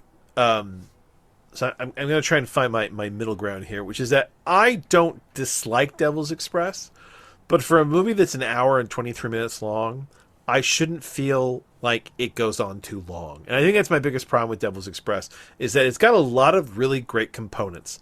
The main guy, who we called, his name is Luke in the movie. His name is War... What is his name? The actor's name is Warhawk Tanzania. Warhawk, yes. I kept calling him Luke Hawk in the movie, right? So Luke Hawk is a neat character. And a lot of there are a lot of interesting, like, kind of fun characters in the movie, but there are also characters that are very annoying. And the annoying sidekick of Luke Hawk, we spend way too much time with him. I was annoyed by him when we first met him in the movie. I was glad when they finally killed him, but we spent way too much time with him. And the thing is, you start the movie and you're with Luke Hawk, and Luke Hawk does all this cool martial arts shit, and then he vanishes from the middle of the movie. Like, you take off with this New York cop who you met early on and then kind of went away, and then you're with him for like the entire middle of the movie until Luke Hawk eventually gets, forced to get involved, and then he's kind of like the finale of the movie. But at that point, you're so far in that he doesn't really get enough of the movie to really make it worth it. Like, I feel like he should have been more involved all the way through. And that is kind of the weakness of this movie, which is that it gives you this kind of really neat main character, and then it shelves him. And you get a New York cop story. And then they shelve him, and you go back to the martial artist. So you're not really sure who you're with. And then they just spend a dog's age doing stuff. Like, it's not that any one scene goes on too long. It's that every scene goes on just a little too long, so that you end up with so much dead space. And so by the time you get to the end of the movie, you're like, shit, there's stuff in here that I like, but it took you forever to get there. And then you didn't give me enough of the stuff that you did actually really cool. Like, Luke Hawk should have been in this whole goddamn movie. He should have been investigating this shit with the cop, right? I mean, yeah. And what ends up happening is you just get this movie that you'll remember it and you'll wish they did a better job because they had the components of something really awesome. Let's get that out of the way. And I wouldn't disagree with any of that. For me, personally, Len Kabaczynski and I have this same kind of soft spot, which is we really don't care of the quality of a movie when it depicts New York from this time period. We'll watch it just to look at it. That's your weak spot there. Yeah, I know. Oh, it is. Well, it's not a weak spot. That's my preference. But that's what you don't that's care where for you get. That's fine. Yeah, that's where you get your enjoyment. You come in and you go, you know what? Yes. I don't care. Well, the other thing is, again, New York is beautiful. In a vacuum, this movie is much better. This movie followed two superior films, and unfortunately directly followed a vastly superior film. I've watched this movie before, a couple times, and I've very much enjoyed it. But I also wasn't coming off the back of watching two other movies that were better within 4 days of it. One within 2 days of it. And that exposes the flaws much more glaringly. So... And I was kind of curious because I didn't remember what the reviews were. And the reviews are basically love it or hate it. There are people who are like, this is titanically boring and have the same problems. Yeah, I didn't hate it. And that's the thing that's important. I did not hate this movie. Yeah. But I also thought that it was weak in that it took, like I said, it took too long and it didn't give you enough of the stuff that you were interested in. You spent too much time. After they show you this character who's actually, I mean, the guy, Warhawk, that guy is incredibly fit. He seems like a competent martial artist. Seems like an interesting character to be with. They show you this interesting character, and then they wander off with this fucking asshole of a sidekick. Right? And you're like, why are we with this guy when you've got this guy in the movie? And it's like, to me, it feels like if you had watched Black Dynamite, right? Had Black Dynamite shown up in the beginning of the movie, right? And then the whole middle, you'd been with his... What's the sidekick he has, the who gets killed later on? Is it Silky? Silky. Is it Silky? Silky is in... Silky was in Dr. Black. Yeah, you're right. No, but he's... Cream Corn. Yeah, Cream Corn, yeah. So you spent the whole middle of the movie with Cream Corn, and honestly, I mean... It's not that Cream Corn is a bad character. It's just that he pales to Black Dynamite, right?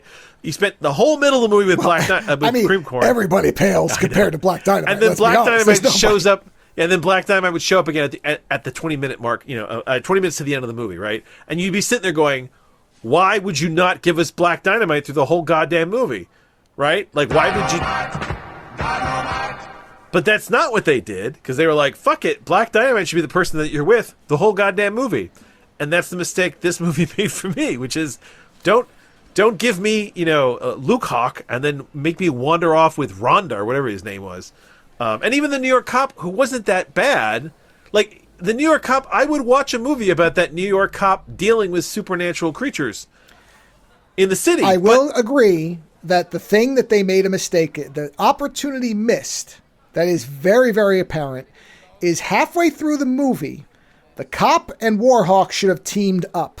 Yeah, it would have been so good. They should have dumped Poindexter, and they should have made it Warhawk and the New York cop. Between the accent and Warhawk's physique, working together. Yeah. Yes, because that would be great. That's what you sort of think is going to happen, because the cop at the beginning is like, hey, I could use your help. He's like, don't try to recruit me, pig. And you're like, oh, okay, they're going to make these two work together because Warhawk is decidedly anti-cop, ACAB. And the cop is like, okay, it's not a gang war. There's something else happening. And it's like, those are the two you want together. And they don't do it. So that is something that I think the movie falsely leads you to think will happen, and then doesn't happen. They never get there, yeah. So I agree with you that it's got some pretty heavy flaws. I think for me, the flaws are made worse by the two movies we watched before this. Because as much as Warhawk is in great shape, for me, I'd rather be looking at Black Wonder Woman, which is Sugar Hill. Oh, well, listen, I'm trying really hard not to compare these movies to each other. Were the other two movies better for me? Yes, the other two movies were better, but they were very different. I think that's the other thing, too, is that I don't think that having watched these other two movies before made this movie any worse or better. Because for me, these movies are so different. Because Sugar Hill is a female lead with, like, zombies and a voodoo god. Dr. Black and Mr. Hyde is basically a Jekyll and Hyde story. So it's a completely different kind of movie as well. Whereas Devil's Express feels like part of the blueprint for what gave us Black Dynamite. Black Dynamite is the perfected form of that kind of movie, the martial arts kind of black culture film. Whereas Devil's Express feels like a middling attempt at it. They got the character right, they just didn't know what the fuck to do with him. And that's why the reason I'm comparing them is, for me, the flaws became more glaring in light of the other two movies. The other two movies are better paced in general. Oh, yeah. And also utilize the characters better. So that's the problem for me. Yeah, and here's the thing. I wouldn't tell anyone to not see Devil's Express. If you are into this era of movies, if you're into martial arts movies from this time period, Warhawk is an interesting actor to check out. The movie has, like I said, it has good moments. It also has moments where you're like, what the fuck did you just do? That old man makeup they use on that one guy is quite possibly some of the worst I've ever seen. I mean, that is the one inexcusable part of the movie when that guy shows up. That's also part of my recommendation is this movie is blending things oddly, which makes it interesting. It's trying to meld Chinese black magic with New York City street kung fu. I mean, that's what it is. There's blueprints in this for like Big Trouble in Little China. Do you know what I mean? Like, I understand the place of this movie and like, what it means and kind of the bigger picture. And that's all good. It's just that in actually sitting to watch it, I got bored because there were some bits in there that just took so long, and I was like, okay, you know what? It's not that, and the thing is, it's not like I have a short attention span. You know me. We watched fucking Stalker. It just takes too long to do certain things, I think.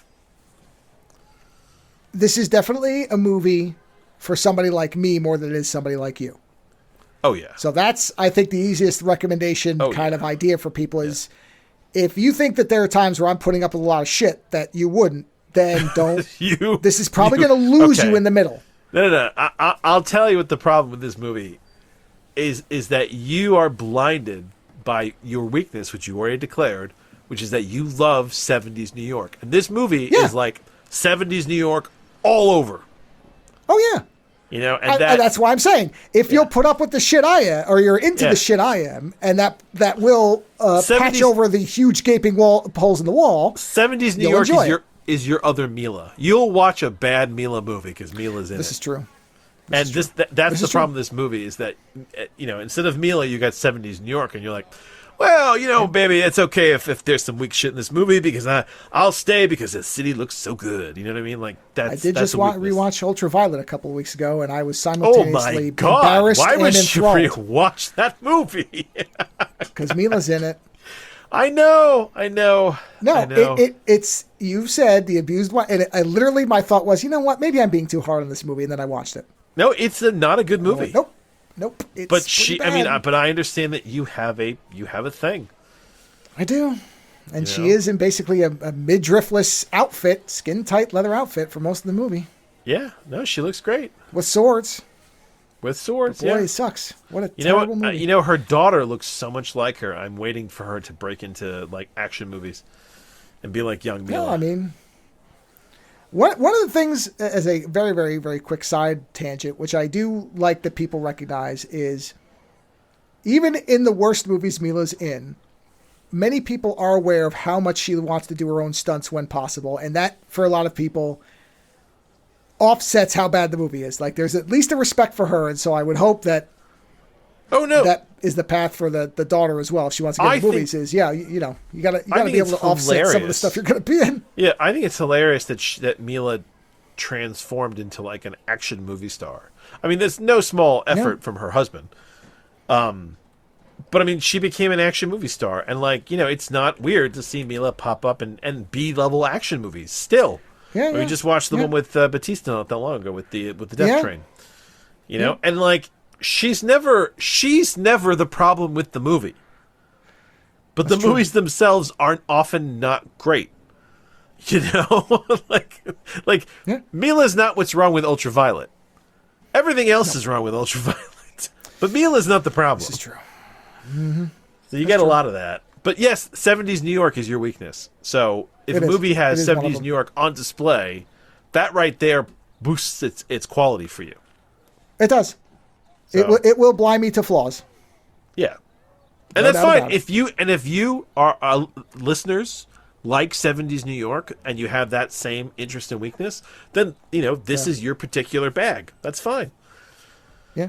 Listen, I don't have a foot fetish, but I know there's people out there who have them, and for them, there are a class of movie that really does it for them. I mean, Tarantino movies for one. He speaks that language. Right. There's that whole scene with that scene with what's her name in Kill Bill with her move your right toe. That scene where she's just staring at her feet. Oh yeah. I mean, that is such a foot fetish scene for a director. You know what? Good for him, man. Good for him. You got to film your fetish and make it into a well-respected movie. That don't happen too often. You know what? I think he really but... digs Uma Thurman's feet because that's like the second big. Oh no! That's not a secret. He digs Uma Thurman. He's basically stated that outright more than a few times. So yeah, no kidding. Yeah. So yes, Devil's Express. Good for him, man. Good for him. You know, why not? Being in a place where he can do that, sure. Yeah. So Devil's Express is it's got its weaknesses. Yeah. Yeah. Free to watch. So like I said, that it. Oh, you know what? It's definitely uneven. That makes sense. I wouldn't pay to see Devil's Express. No. I wouldn't. No, I would pay to see Sugar Hill. And honestly, I would pay for Dr. Black and Mr. Hyde. I'll say this for Devil's as kind of a final summary on Devil's Express. I would tell people, if you are somebody who really wants to see as much of this era of interesting filmmaking, because it is an unusual film in what it's trying to do, this is a movie you check off the box. You go, okay. And whether you'd ever watch it again is a much bigger question mark. I mean, the martial arts is mostly good. It's got better martial arts than a few other movies we've seen. You clearly had people who knew what they were doing fighting each other. It's not filmed horribly. In fact, the only really bad element is the old man makeup, because the monster, the monster looks fine when you see him. Yeah. You know? Like, there's nothing... Yeah, that old man makeup is inexplicable. Yeah, it's so bad. It is literally inexplicable. And then they show him again. That's the other thing, is they show him once and they bring you back to it at the end of the movie. The only explanation that I have come up with that could make sense is that they originally had an older Asian actor who either died or was unavailable on the day they could film, and the only solution they had for who was on hand was this. You know what? You then make him young. Honestly, that would have been less awful.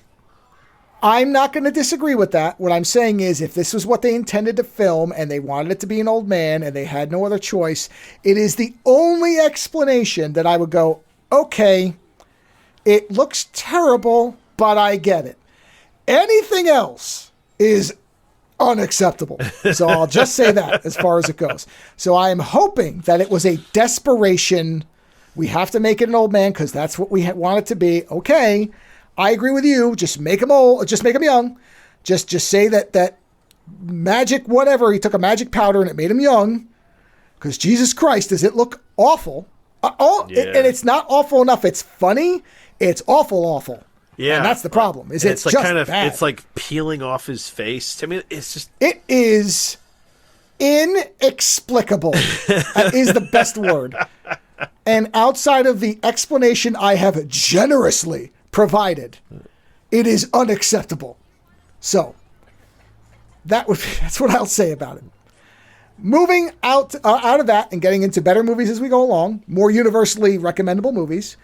The movie that we actually watched first was the 1974 version of Sugar Hill. And it's important, if you're going to search for this, put in 1974, because otherwise you're going to get the movie from 93 with Wesley Snipes that is also titled Sugar Hill and has nothing to do with this. They did not remake it.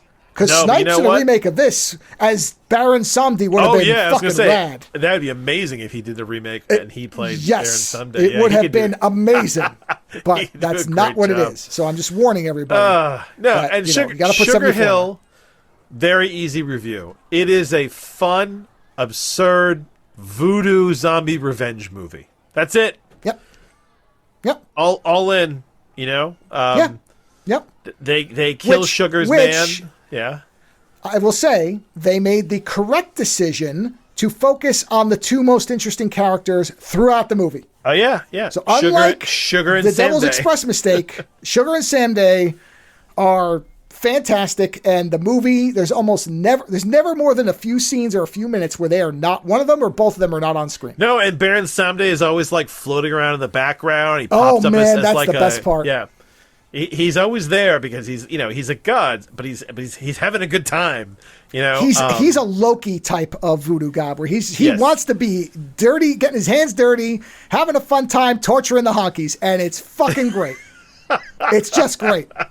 And basically, it's voodoo zombies up against essentially like a mob type thing that's moving in, right? Yeah, well, you were doing. I'll let you do. So give a synopsis because you were starting to do it, and I cut you off. Oh, nothing.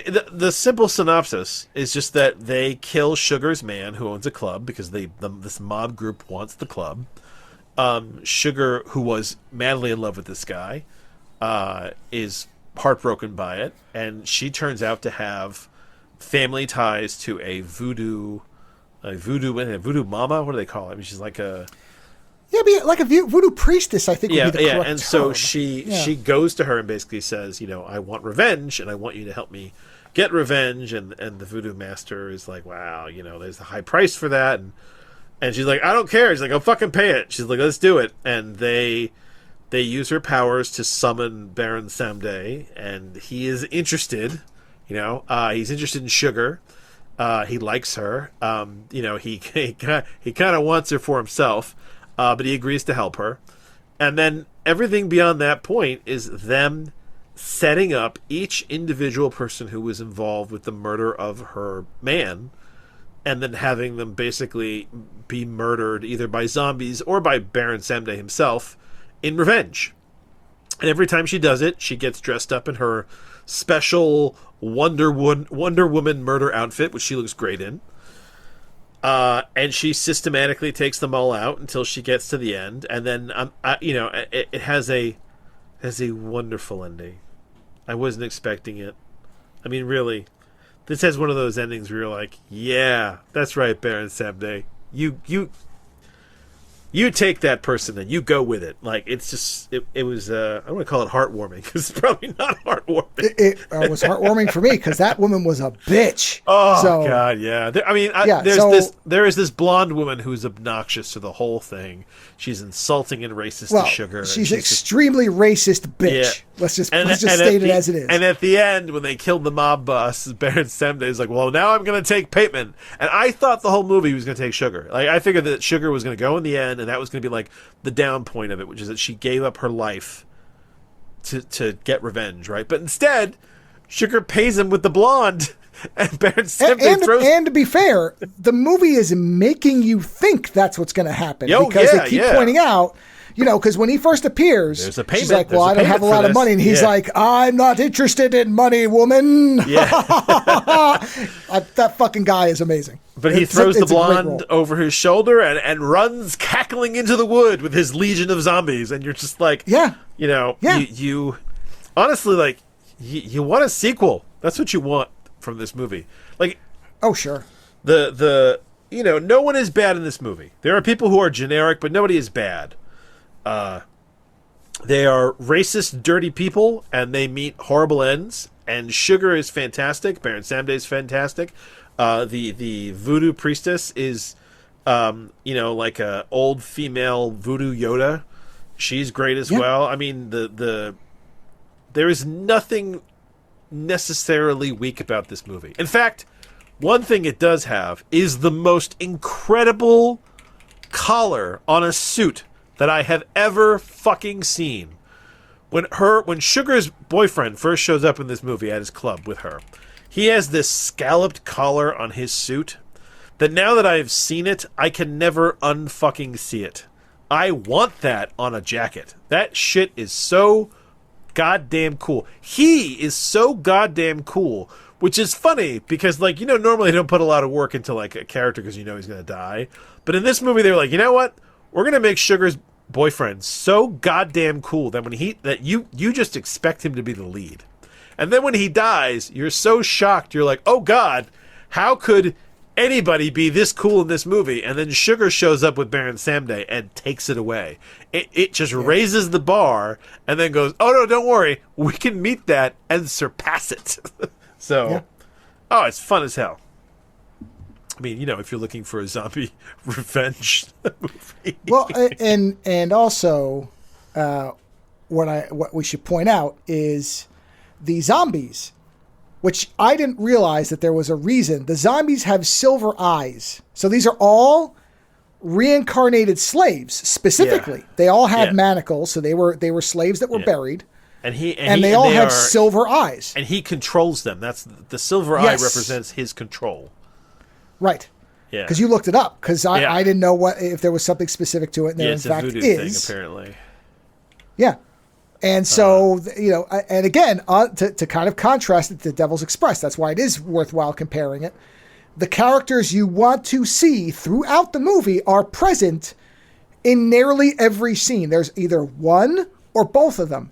And one of the things that then becomes fun once you realize what's going on is, okay, new scene, asshole white guy, except for there's one black guy on the bad guy's crew. But otherwise, you're like, asshole white guy, where is Baron Samedi in this scene? Yeah. And he's not really hidden, but you're going to see him. And it's like he's a bartender. He's a cab driver. He's the cab driver. The landscaper. Like he's just there. He will be around. And you want to see how obvious he's going to be about the fact that he is a super god. And he's so happy and having such a good time in all of this. Yes. Where he's just like, I'm here and I'm here to fuck people up and it's so good. And that's when you think about it from Baron Samedi's, or Samdi, they call him Samdi, so I'll try to say it correctly. Samdi's thing is, he knows he's getting paid and his job is fun. So it's the best of both worlds for Samdi because he's still going to have his army. He's going to get a woman one way or another. And actually, the woman he gets is the sweetest thing of all because she is going to be horrified at what's going to happen to her, and she deserves everything coming to her because she's easily... The interesting part about the woman, I don't remember what her name was. I'll just call her Blanche, because whatever. Blanche is... No one likes her, and she's a super bitch to everybody, but she's also incredibly racist. Not even her quote-unquote boyfriend. No, he seems to want her to just get killed off. I mean, he's basically... I the first time I watched it, I was sure he was going to shoot her. Yeah, honestly, it was going to be this thing where he would shoot her. This kept reminding me of Kill Point in a weird way. Like some of the relationships. Well, there's a lot of similarities. Oh, there's a lot of similarities. Yeah, a lot of similarities. The enforcer is the black guy in the end. Even though it's not the same relationship, the main guy is kind of a lunatic. He has a small dog. You know, there's a lot of stuff. Once the small dog showed up, I was like, uh-oh, this looks familiar. The annoying wife/girlfriend, except in Kill Point, she gets off real quick. So, but yeah, when she gets handed off to Samdi, you're like, oh, this is great. This is great. She's gonna get it now. I mean, the fact that Sugar doesn't die at the end, I'm like, yay. Awesome. Yeah. Because it does seem like that's it. That would be the price. Well, that's what and we were getting closer and closer, and I'm like, oh no. I was like, Sugar's going to die now. And you're like, nope. But again, the thing that's great about the Baron is he's having a blast. He is. Because he at no point has any threat. This isn't like the Crow where he's got some weakness that if the White Lord guy, whatever his name is, figures it out, he can suddenly... No. He's never under threat. What? He is always in control. Yeah, I'm sure he has some kind of weakness, but it's not in this movie. I was going to say, but there's no point where the bad guy says, oh, the Baron's involved, find out everything you can about him. I know he's got kryptonite. No. Yeah. Right. He's running the fucking show at Sugar's command. Yeah, and she's tells basically because he's like, here's the deal. While I'm working for you, I am working for you, but I'm having a blast. So what can we do here? What new thing can we invent? It's great. It's very fun. It's a very fun movie. I mean, outside of the fact that in the end, Sugar will still be without her guy. So she's not going to... It's not like the Baron resurrects him at the end and brings him back for her. He's still dead. But there is that sadness. She wiped out the people who did it. Yes. But so she won. She does win. And the Baron got his prize. She doesn't get carried off, so yeah, she does win. Yeah. So like you said, I could have watched 2 or 3 more of these movies. And she looks great, and she's got, neat outfits, and Baron Samedi's hilarious, and yeah, I mean, I got nothing. This is was just a fun. I mean, it's not often you root for the zombies. I got to put it like that. You know, like how often do you get to root for the zombies? Can you think of another movie? I'm trying to come up with another one besides maybe Bub in Day of the Dead because he seems like a fairly childlike, innocent zombie. No. What's the one with Carrie-Anne Or Moss? Nick Frost at the end of Shaun of the Dead because he's a zombie at that point. What's the one with Carrie-Anne Moss where she's got the zombie in her house? Oh, is that Fido? Fido. Yeah, you root for the zombie in that one. Yeah. Yeah. Or but that's also Bodies. a very different type of zombie. Is it Warm Bodies? I think that's the other one too. With yeah, sounds right.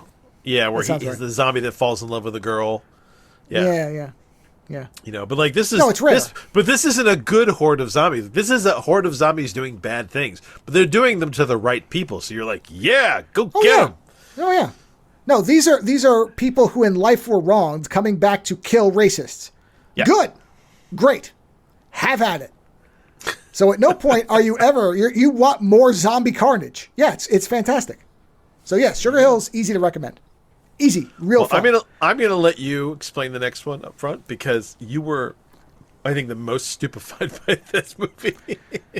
Well, I think we were both surprised at the depth of the movie. I was, but I mean, you went into it being like, well, I'm not sure if this is gonna be good, and it really surprised. Hold on. What did I actually said something about this in a Discord. I specifically talked about your picking this movie. Where I think it was here. Hold on. Okay. I will quote my own statement, that I said about the movie because I posted it. I said, hey man, people should be watching this.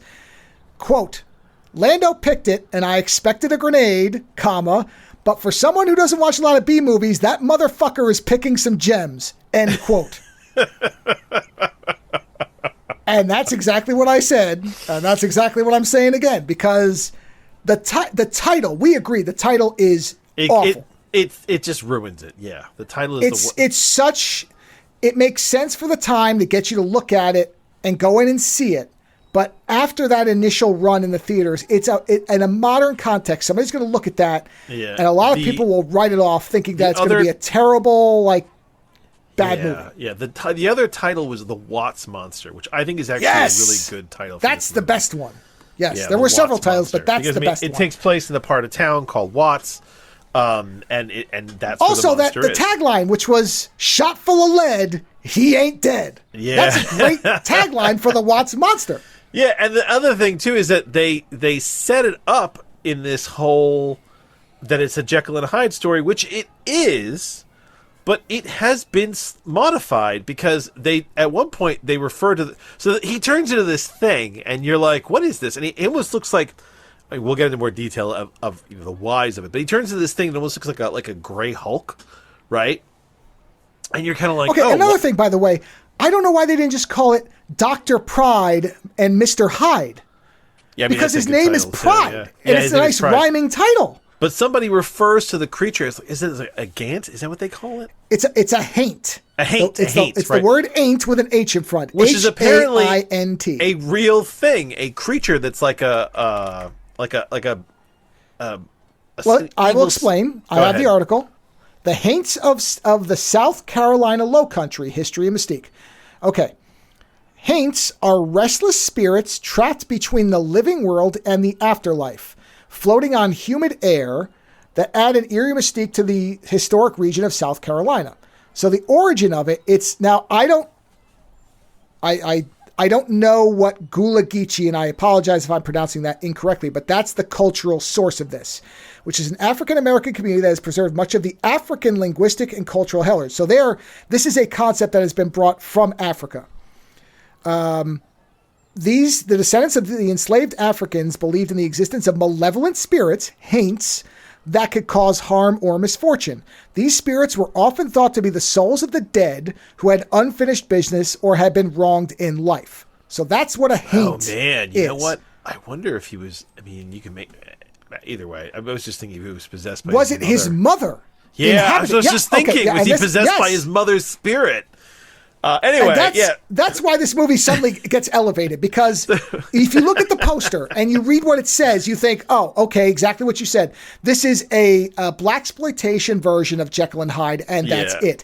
And that is not it. Not that what is it is. Not yeah, it. It's got so many elements buried in there that make it so interesting. Like, you have the first off, the first scene you see in this movie is very poorly done. The main guy, is it Bernie Lace? Is it his name? What's his name? Bernie Casey, who's been in many, many films. Many things, yeah, Bernie Casey. So the first scene you see Bernie Casey in is him explaining to some people, I think they were like people who he's like trying to get funding from, what his experiment is. And Bernie Casey's acting in that scene is terrible. In fact, everything about it is terrible. And you think, oh God, what are we watching? Right? But then, like, they do the credit crawl, and then they have this scene with Bernie Casey and like his assistant, or I guess it's his assistant and girlfriend, and the acting is fantastic. And you're like, wait a minute, this is such a shift. And then the acting continues to be good through the whole movie. In fact, once you get past that first 5-minute scene, nobody is bad in this. Like, everybody is doing their role. Everybody is no one is phoning it in. I mean, for fuck's sake, Gul Dukat is in this. Of all people. I mean, you're going to have to explain that now because... oh boy. Yeah. So the basic setup is Dr. Pride is trying to cure a specific type of liver disease. Now, we don't know this in the beginning, but this is a disease that killed his mother. We will find this out later. So we see him and he's talking to these foreign investors that he wants to get in on this. He's testing it out on mice. He tests it on a mouse. The mouse turns white and becomes very violent towards the other mice. Kills all the other mice, yeah. Yes. And so he's sitting there, he's like, I have to figure out what this is. And at first, and this is the mistake, I think, in not showing that there's a personal drive to it, he just seems like he's irrationally obsessed with figuring out what this thing is. Because you're like, why are you so concerned? Because he starts testing it out on people. Granted, the one woman he tested on was probably going to be dead anyway, but still, his partner, lab assistant / girlfriend, his partner has some ethical concerns about what he's talking about, and he doesn't have any concerns. He's just blowing past it. And you find out that there's this prostitute in the area that has the same disease, and he's being very kind to her, but he also wants to experiment on her. Yeah, and the thing is, you're pretty sure... And the thing is, the movie does this thing where it, like, sets you up. So, like, you're sitting there going, oh, dude, does Mr. Pride want to nail the prostitute? Like, is he digging her? And then... it quickly shifts where he's like, hey, I'd like to use this experimental drug on you that might cure your liver disease. And and she also suspects that that's his goal. So it's not just us. Yeah. The woman says, okay, why do you want me to come to your house later? And she's immediately suspicious that there is a sexual element. Yeah. And in fact, it's not that. It's that he knows he's trying to do something unethical. Well, honestly, she probably would have preferred that. Because then it turns out, no, I just want to use you as a experiment. And there's a long history of the U.S. government using black people for experimentation. I mean, right. This is immediately wrong. The viewer knows it's wrong. The prostitute is like, fuck this. And at this point, everybody watching this, everybody in the movie thinks it's wrong. Yeah. And I wonder, this is never explicitly said. Yeah. But what I'm curious about is, did he even tell his girlfriend about the story with his mother? Because she never at some point says, look, Henry, I understand that this is personal. I don't know. That never happens. Yeah, I don't think he told anybody about this. I think the only person who's ever been told is that woman. And the thing is, he has an interesting relationship with her because, it's not that he doesn't hate her. He does like her. But what you learn is that essentially his mother had this liver disease, and when she basically was like, she fell over and she was dying, they lived essentially at a brothel, and his mother was essentially the janitor of the brothel. Yeah, the maid. Yeah. And when she fell over dying, he ran to all the doors of the prostitutes, knocking on them to get help, and none of them opened the door, and his mother died, right? And so on a level, he blames these prostitutes for just letting his mother die. So in this situation, he's got this woman who's a prostitute. So on one level, he kind of hates her. But on another level, she has the same disease his mother did. So he's compelled to try to help her. But at the same time, I want to point something out because it's important because to me there's a distinction. So I just want to see what your take on this is. And so before we go any further, 200 hours later. So there's a point in the movie where he takes this woman and tells her the story. Now, before that, he's been injecting himself. Oh, yeah. We have to mention that. He's already injected himself once, and we're not sure if he remembers. He injected it into a woman who was dying. She turned white. But he wasn't there. But she dies, but we see it. So the same thing that happened to the mouse. I mean, the only part is I don't know if mice can be haints, but, let's not get too far into the theology of it or the logic of it. But the woman transforms and becomes briefly violent and then dies and reverts back to her normal self. So there is that Jekyll and Hyde thing. So he does it to himself. He becomes this thing, which does, as you said, looks like the Gray Hulk from the comic books because Stan Winston did the makeup, basically. Yeah. And he does look ominous. Movie. It should be ridiculous, but when he shows up, he does look like the Hulk from the 70s. I said this during the commentary. I'll say it again. I think the filmmakers were smart. Bernie Casey appears to be a very tall person. And I think what they did was they put him next to, because you know what I never saw? He was never standing next to Gul Dukat, who is also very tall. But those two were never in a scene together. I think they purposely put him next to short people. So he is very imposing. Plus, he's in a shirt that has a stripe pattern under a jacket, and it looks like ribs, which I don't think that's an accident. I think it's meant to make him look skeletal, like that he is sort of a spirit. Now, we didn't know what the Haint thing was until well towards the end of the movie. Yeah. So if we'd known that, we would have immediately seen this. And just to add to this, the two cops that get involved are actually hilarious. Fucking awesome. Yeah, they're hilarious to be with. I like they've got good writing. Their lines are amusing. I actually was really sad when I thought one of them was gonna die. Like, I was happy to spend time with the cops in this. Oh yeah, and they're not like. Go ahead. I don't want to forget because this was the point I was trying to make. So, as far as Dr. Pride, the normal version, I am not. Because, as you said, the whole thing with Jekyll and Hyde is it's the id. Was it id and ego, right? Ego is Jekyll, id is Hyde. Yeah, the doctor is the intelligence. He's the one, but then he turns into Mr. Hyde, and he's the rabid id. Yeah. So I am not convinced, based on what the movie has given us, that Pride is consciously hates prostitutes. I think he definitely blames them, but is not trying to harm them. But Hyde is because if we go with the Haint idea, that's the mother. Oh yeah, I mean, coming into him. And his id. And the thing is that a movie with a title like this should not have this level of theorizing and questioning and different angles. This movie is so much better than its fucking title, and you are left wondering, what has he done? Like, what is he transforming into? What is he after? And not in like a way where like, well, they didn't know. It doesn't matter at this point if they knew or not.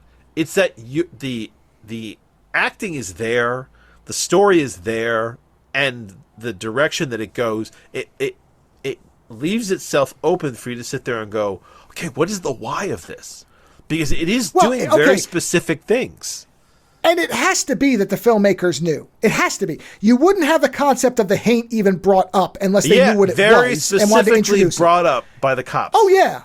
Oh, very specifically. Yeah. And the fact that that there is this two sides to him, because for a while we were not sure if Dr. Pride knew what he was doing, and then the movie explicitly points out that he does not know what he's doing. So he does not know what Hyde is doing. But he keeps. But Hyde has the awareness of Pride. Yeah, but he keeps doing it. That's the weird thing, is that he. Well, okay, but not if he thinks he's fixing. See, this is where I think the movie should have had a scene where he's improving the formula or thinks he's fixing it, because I think he's so driven to cure this disease because he has a personal stake for him in to it. keep taking it. There should have been better explained reasons. Yeah. I can fill that in because he says, I have to figure out why it's not working. You just have to take that all the way through. And here's the thing. It's not a perfect movie in the way that no movie is perfect. It has its holes. No, but it's staggeringly fucking better than you would ever expect looking at the poster.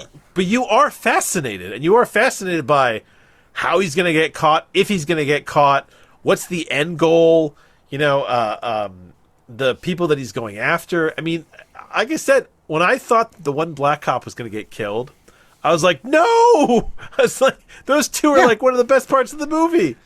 No, it's great because the black cop is very cool, collected, and intelligent. Like, he's working the problem. Like, he's trying to figure it out. The white cop is the fucking loose cannon. There's a point where they go into the bar where Disco Ducat is a drug dealer, which he's just there. He's not even that big a part of the movie, but I knew him immediately. Explain Ducat, because there's non-Trekkies listening. So there's an actor named Mark Alamo, I think is how his last name is pronounced. He is a central Star Trek villain. He is one of the main villains. He's the primary villain for the majority of Deep Space Nine, which is the back and forth to my favorite series in Trek. And he is a wonderful villain. And he pops up all over the place. And he's hard to miss because he has a very elongated neck and this kind of very sharp facial features. So in this movie, he's just a random drug dealer that is there. And as soon as I saw him, I'm like, that looks like fucking Gul Dukat, because he's got this recognizable face. Like, again, he looks like he is chiseled out of stone, his face. And then he's got this long neck. So, and it's him. And so I just immediately started calling him Disco Ducat, because I don't know what he had some drug dealer type name, like, Sleazy E or something. I don't know what the fuck his name was, whatever. Yeah. But he's Disco Ducat to me. And so, once that happened, I had a good 5 minutes where I was just completely forgot about the movie. I'm just like, holy shit, Gul Dukat is in this movie. And he's like very young, and it's clearly him, and it is him. So there's a point where the two cops come into this bar that has sex workers in it. I mean, it's not even a secret. They know. And there's a point where they go to the bartender, and the black cop says, hey, we're looking for information on this. And the bartender's like, man, I don't know anything about anything. And the white cop, like, jumps across the bar. He's like, listen, motherfucker, you're going to tell me what I want. It's like, he's just losing his mind. And the black cop's like, whoa, settle down. I mean, and throughout the movie, the white cop just starts to fly off the handle and swear randomly, whereas the black cop's like, okay, we have to solve this case. Can you calm down? And yet he has these good lines. The relationship is great. Yeah, like they obviously like each other. And at one point, the cop is like falling asleep, and the black cop's like, well, you should go home. And the white cop's like, well, I don't want to miss what's going on. He's like, it feels wrong. And that's where you and I were like, oh, no. Yeah. This is the end for the black cop, because as soon as the white cop's out of the picture, they're going to kill. And they don't, which is great. No, they don't amazingly, So, like, I like the only death I have a problem with is the dog, which I choose to believe is not dead and simply got thrown over a wall and passed out. You know what? I think he just threw it over the wall. Yeah, that's how I'm looking at it too. Yeah, but also there isn't any horrible sexual. There was no rape in this movie. I was worried that there was going to be that. It never goes there. It is. I mean, he is murdering prostitutes, but he doesn't seem to be sexually assaulting them. And that's the other question. Which also lends more credence to the mother theory. Does he ever? That the mother is not interested in sexual. Because I know they find the one woman naked, but like they never say whether anything was done to her. No, so I based on what the movie gives us. Okay, so this is what we're talking about in terms of you really have to start thinking about this movie in layers, because there's a point, and the movie is very specific about it. There's a point where the black cop says the word "haint," and the white cop's like, "What? What are you saying? What the hell is?" And the black cop explains what it is, and so the thing is, that's not accidental. That concept is very specific. And so the fact that they mention it means you have to add that concept into what's happening. And that makes it make far more sense that either he is channeling the mother and she's not really inhabiting him, or, to go along with what a haint is, the mother is being brought into him because she was wrong. She was allowed to die by nobody helping her. I think that he appears. My theory is that he appears as a haint, right? Because this movie is mixing things. There's a little bit of a Jack the Ripper in here. There's a little bit of Jekyll and Hyde. There's a little bit of I think the haint thing is the visual idea of it. But I think that the serum he's taking is maximizing some kind of childlike id, not in the like. So when you read Jekyll and Hyde, Hyde is a man's id. It's this sexual, aggressive, angry. It's the broy rapist id of a man. Whereas whatever the medication he's taking, it's bringing out this angry child id. It's the whole I want what I want. Why can't I have it? Why did you let my mom die? Like it's this. He turned like even in the way he fights when he's when he's in the Hyde form. He's super strong and invulnerable, but it's not like he's skilled. It's not like he knows what he's doing. Like he's a child unaware of how strong he is. He starts throwing people around the room. And it's like, so I don't think that it's an idea that it could be his mom's evil spirit, but I really think what it is, I think this thing is channeling his childlike id, not the adult. Well, I will say there is an element that I was just checking because I thought I had read this and I forgot to say it, and I did. Yeah. Haints, specifically, when they appear corporeally, are pale and ghostly looking if they are physical. Okay. Which might, again, I'm not saying you're wrong. There is an interesting thing where the cop may be thinking it's one thing, but it's in fact just that this looks that way, and he is channeling the concept of a haint for his mother. Yeah, but the fact that there's a debate, the fact that there's even like a question where there's an analysis, like this movie is so much better than we thought it was going to be. It works either way because, as you said, when he is killed, he's crying like a child. Yeah, it's very specific. Yeah, he climbs this tower to get away from the cops, and he doesn't know what to do, and they're shining lights at him, and they're shooting at him, and he's having like a nervous breakdown. Like, I'm not entirely sure that he, like, does he die because Hyde leaves him? Does he die because Hyde kills himself? Does he, like, I don't even know exactly why he dies because there's different angles to what it could be.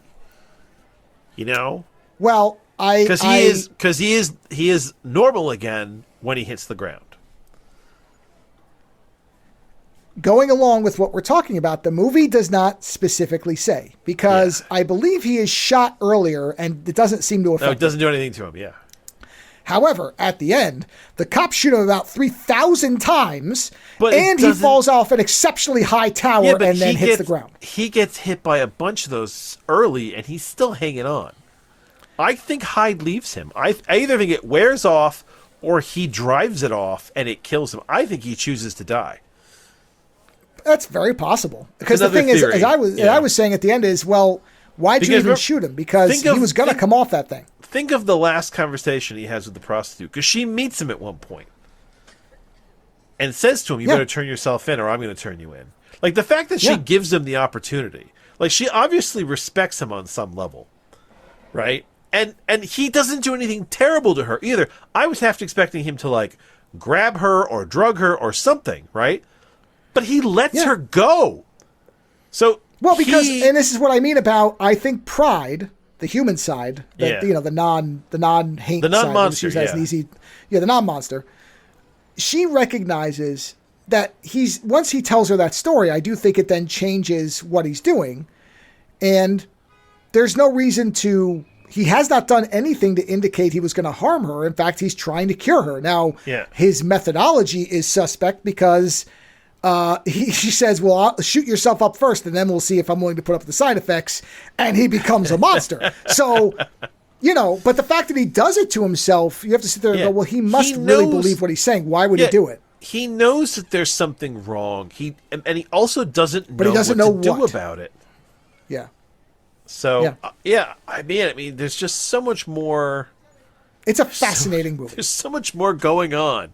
Like, you expect it to be this, like, silly, like, blaxploitation, take on Jekyll and Hyde, and it is so much more than that. It's got so much more going on. Yeah. I was fascinated. You know. Yeah, I actually found the line where this is interesting because the movie doesn't really give you the correct definition. The black cop says, I'll use their names, Lieutenant Jackson, who's the black cop, and Lieutenant O'Connor is the white cop. Jackson says, I think we're dealing with a haint man. And O'Connor says, what the fuck is... I love how this guy swears. It's just everything he has to inject a curse into. It's fantastic. It's, what the fuck is a haint? And Jackson says, it's a cross between the abominable snowman and Willie the werewolf. Now, I don't know what Willie the werewolf is. I meant to look this up. Is that a specific reference? It is. Willie the werewolf is from what? He's from Dead Time Stories. Really? No, that came later. That can't be it. The Lonesome Werewolf. Willie the Wolf... Put the year in. Lonesome Werewolf. Hold on, I'm looking. Willie the Wolf. No, these can't be. So I don't know. Hold on. I don't know what it is. He says Willie the Werewolf. So it's a very specific line. Let's see. Willie the Werewolf. Yeah, I don't know. I'm looking to see if there's a 70s reference. I don't see one. But in any event, he says that, and then O'Connor says, haint. Who the fuck ever heard of a haint? Well, of course, a white guy wouldn't have. You and I had never heard this term before. Yeah, so no, we hadn't. It's a very specific, seems like not only cultural, but where you are in the country type of thing. It's a Southern idea. So I don't know where Jackson's from. They never say. But that explanation does not get into the idea of a spirit inhabiting somebody. You know, I assume it has to be for the viewer who knows what it is to get what they're dealing with, and everybody else to not also, know. Yeah, think about who this movie was made for, too. Like, you know, these movies, in this time period, movies were made for a very specific audience. This was not made for a white audience, I don't think. You know? So it's very possible that those in the audience would know what the hell Jackson was talking about. Yeah. You know, whereas the white cop doesn't, so they've got to fill him in. Right. Yeah. And then there's another thing, too, that, again, and this I had more of an idea of, which was that the Watts Towers, those are very specific landmarks in L.A. Yeah. That...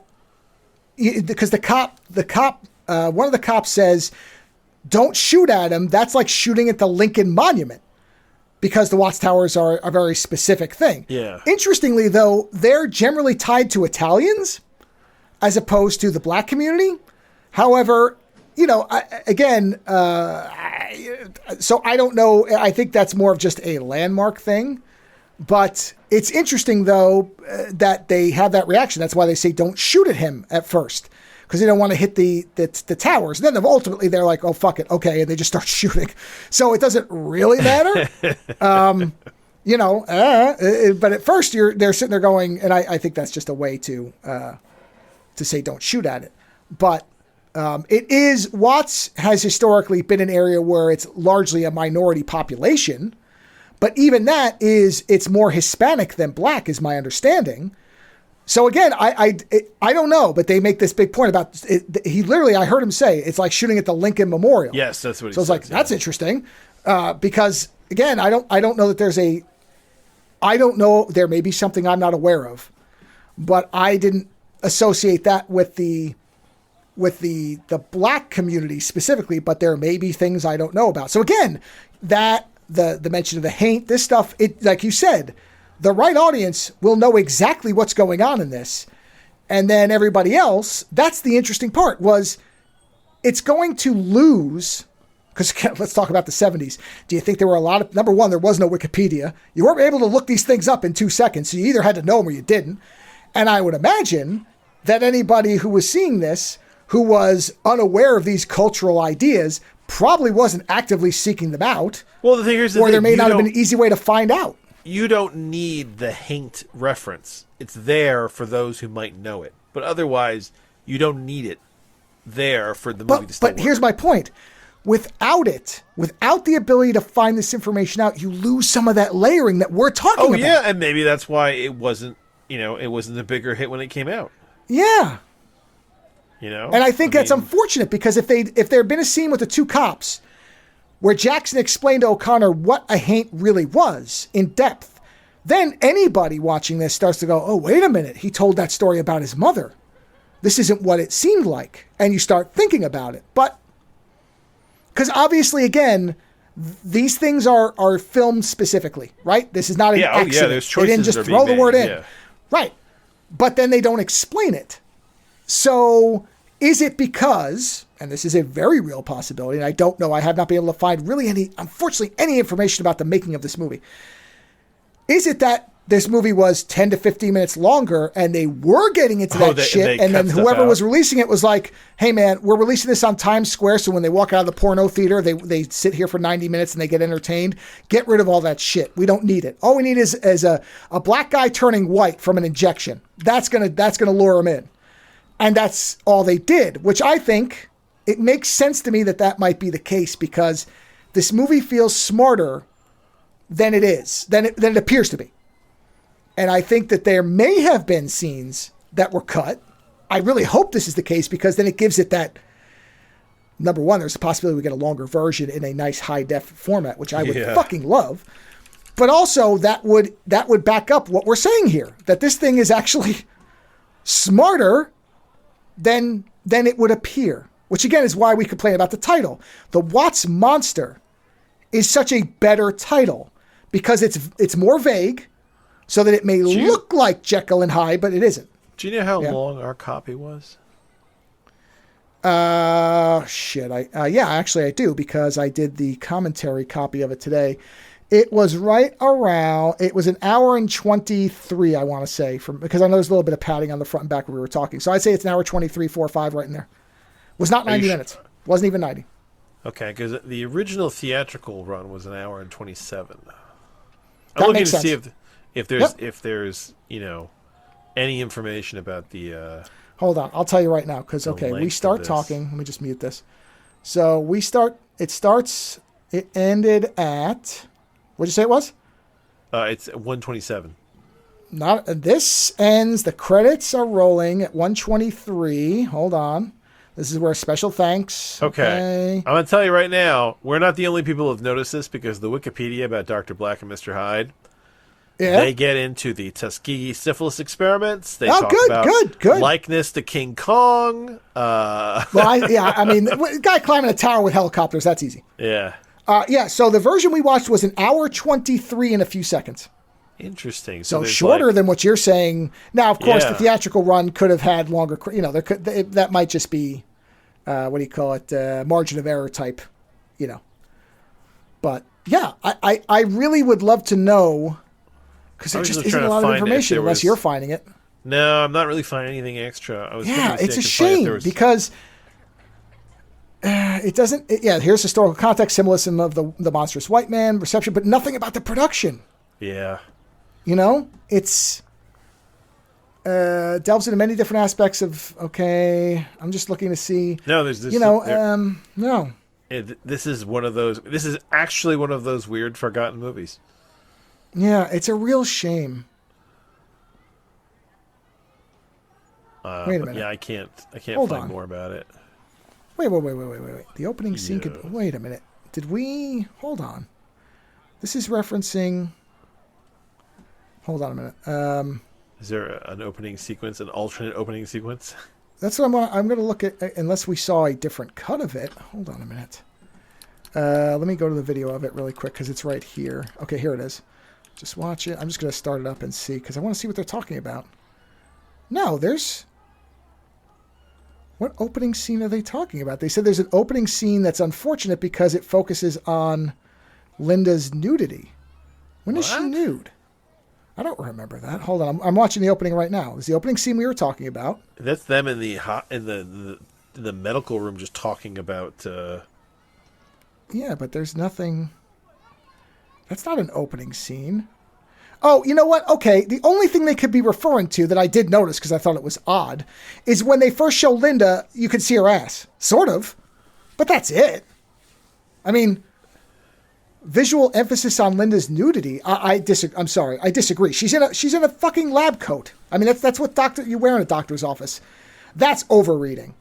For what this movie's doing, I'm sorry. There's one instance of nudity there, and when the woman is killed at the end. That's it. Unless there was a different opening that we missed. This shows the running time is 87 minutes, which would be an hour 27. You're right. This is the guy that directed Blackula. I didn't realize that. Oh, well, we're going to be watching that. That's the next one. Go. Little spoiler. No, there isn't. There isn't more information. I'm kind of sad we can't find anything else because it's an interesting take on the whole thing. You know, it's far more intelligent than you expect it to be. And it was apparently a very split with black audiences. It was a split. Some saw a lot in it, others hated it. So, yeah. Well, that's what you like, right? When it's 50-50? I mean, that's no kidding. It really is. And it's a 5.2 on IMDb, so that's, I would love to find more information about this specifically, and there just doesn't seem to be much. No, a lot of it is just focused around the visuals. You're going to have to email people at this point if they're still alive. I think Bernie Casey's still alive, but I mean, I doubt he'd respond to my email. You don't know? Hey, you never know. You know what? I know he died in 2017. Nope. Incorrect. No. Yeah, he was a professional football player. That explains how tall he was. Yeah, 6'4". Yeah. Yeah, he's big. Yeah. He is big. Yeah, Rosalind Cash, I believe, is also, dead, 95. Yeah, I think the director's dead as well. Director... Is Goldacott... No. Alive? He's still alive. The director's alive. Yeah, Goldacott's alive. Director's alive. He's 76 years old, Columbus, Ohio. Hey, maybe I'll email him. Email him, yeah. I mean, he only did 4 movies. Interesting. Whoa. He did 3 in the 70s and 1 in 2016. What the fuck? Whoa. That's interesting. Brother John Blackula, Dr. Black, Mr. Hyde, then Nothing Till Nothing As It Seems in 2016. That is interesting. He had an idea? I guess. I mean, he did other stuff, but features. Yeah. Nothing. It's a short. Okay. Interesting. No, I can't find any information. Wow. Interesting. Yeah. Well, I can try. But I do think this movie has more going on. And the writers, let me see what the writers did. See, the one writer only did this movie. The other writer did a bunch of stuff. Oh my God, he was an executive producer on Raw Force. Holy shit. Yeah. I have been reading that book, Baghdad Blues, by the guy who wrote The Spook Who Sat by the Door. The Spook Who Sat by the Door, yeah. Man, there is some fabulous commentary, social commentary at the beginning of this movie. In fact, I'll bet. This is a good way to close the show. Sure. So, the main character is kind of just like, wasting away in Chicago, and he at one point he goes to a party in an area of town that's being sort of like gentrified, where it's like half white, half black, and he goes to these parties, and the parties are being put on by these women who basically half the time are like parties looking for husbands, and then parties just looking to have fun. He's only invited to the fun parties. There's a lot of sex in this book. I did not expect it to the degree of sex. It is like all over the place. It's mentioned a lot. Like it's a key thing going on here. So he goes to this party and he's like, you know what? He's going to go to this party. He goes, I don't want to wake up alone in the morning. He actually says that. That's the line. I don't want to wake up alone. And he goes there, and there's this beautiful black woman dancing, and he's really digging her. And he goes over and he starts dancing with her, thinking, I'm going to take this girl home. And she immediately starts talking to him about the length of his penis and asking him if it's big. And he's like, well, why don't you come back to my place, and I'll let you know. And she's like, no, there's this woman coming, and this is kind of a weird phase of my life. And if it met you 2 months ago, I absolutely would have gone home with you. But, and you basically work out that she thinks that she might be a lesbian, and she's like getting into lesbianism. And there's a girl coming to the party that she's really interested in. But then she turns around and she says to the guy, why don't we go down to my car and I'll give you a blowjob so that, you don't feel bad. And I'm like, wait, what? Like, what's going on here? Apparently that's okay. And the guy's like, no, I don't want that. And he fucking ditches her. And I'm reading this book like, I was like, what is going on here? I was like, the woman who wants to be a lesbian is still willing to give him a blowjob, and then he's upset by that and won't take it and like is very irritated with her. And I'm like, whoa, it's like, this is a different time period. Okay. Jesus. Yeah. Man, there is so much sex. I mean, it basically starts with sex. It starts with the fact that he's sleeping with this woman, much like the character in The Spook Who Sat by the Door. He's sleeping with this woman who wants to marry a lawyer. So she sleeps with him, but then she goes back to her fiancé and acts like she's a virgin. And she'll literally come to his place, shag him in the morning, and then go back, get showered, go, get her fiancé, and then come hang out with him with her fiancé in the afternoon and act like nothing's nothing. And it's like, whoa, what is going on here? So yeah, it's like I haven't even gotten to. He hasn't even left Chicago yet. I'm like 3 chapters in, and it's just going on about like there's a it's a weird vibe. It's almost like at times it reminds me of J.D. Salinger in a weird way. Like I feel like there's a part of me that's reading like an adult African American Holden Caulfield from Catcher in the Rye. It's very strange, but with like way more sex. Wow. So yeah, it is not at all what I expected it to be. I was expecting something far more like gripping social commentary, and like, don't get me wrong, it's there as well. There are some comments that he makes or comments that people make that I'm like, oh God. But then it's mixed in there with just this like incredible hunt for sex. Like, so I'm enjoying the hell out of the book. It's really quite funny. I'll be amused how we end up in the Middle East at this point. Because for now, he's just looking for tail in Chicago.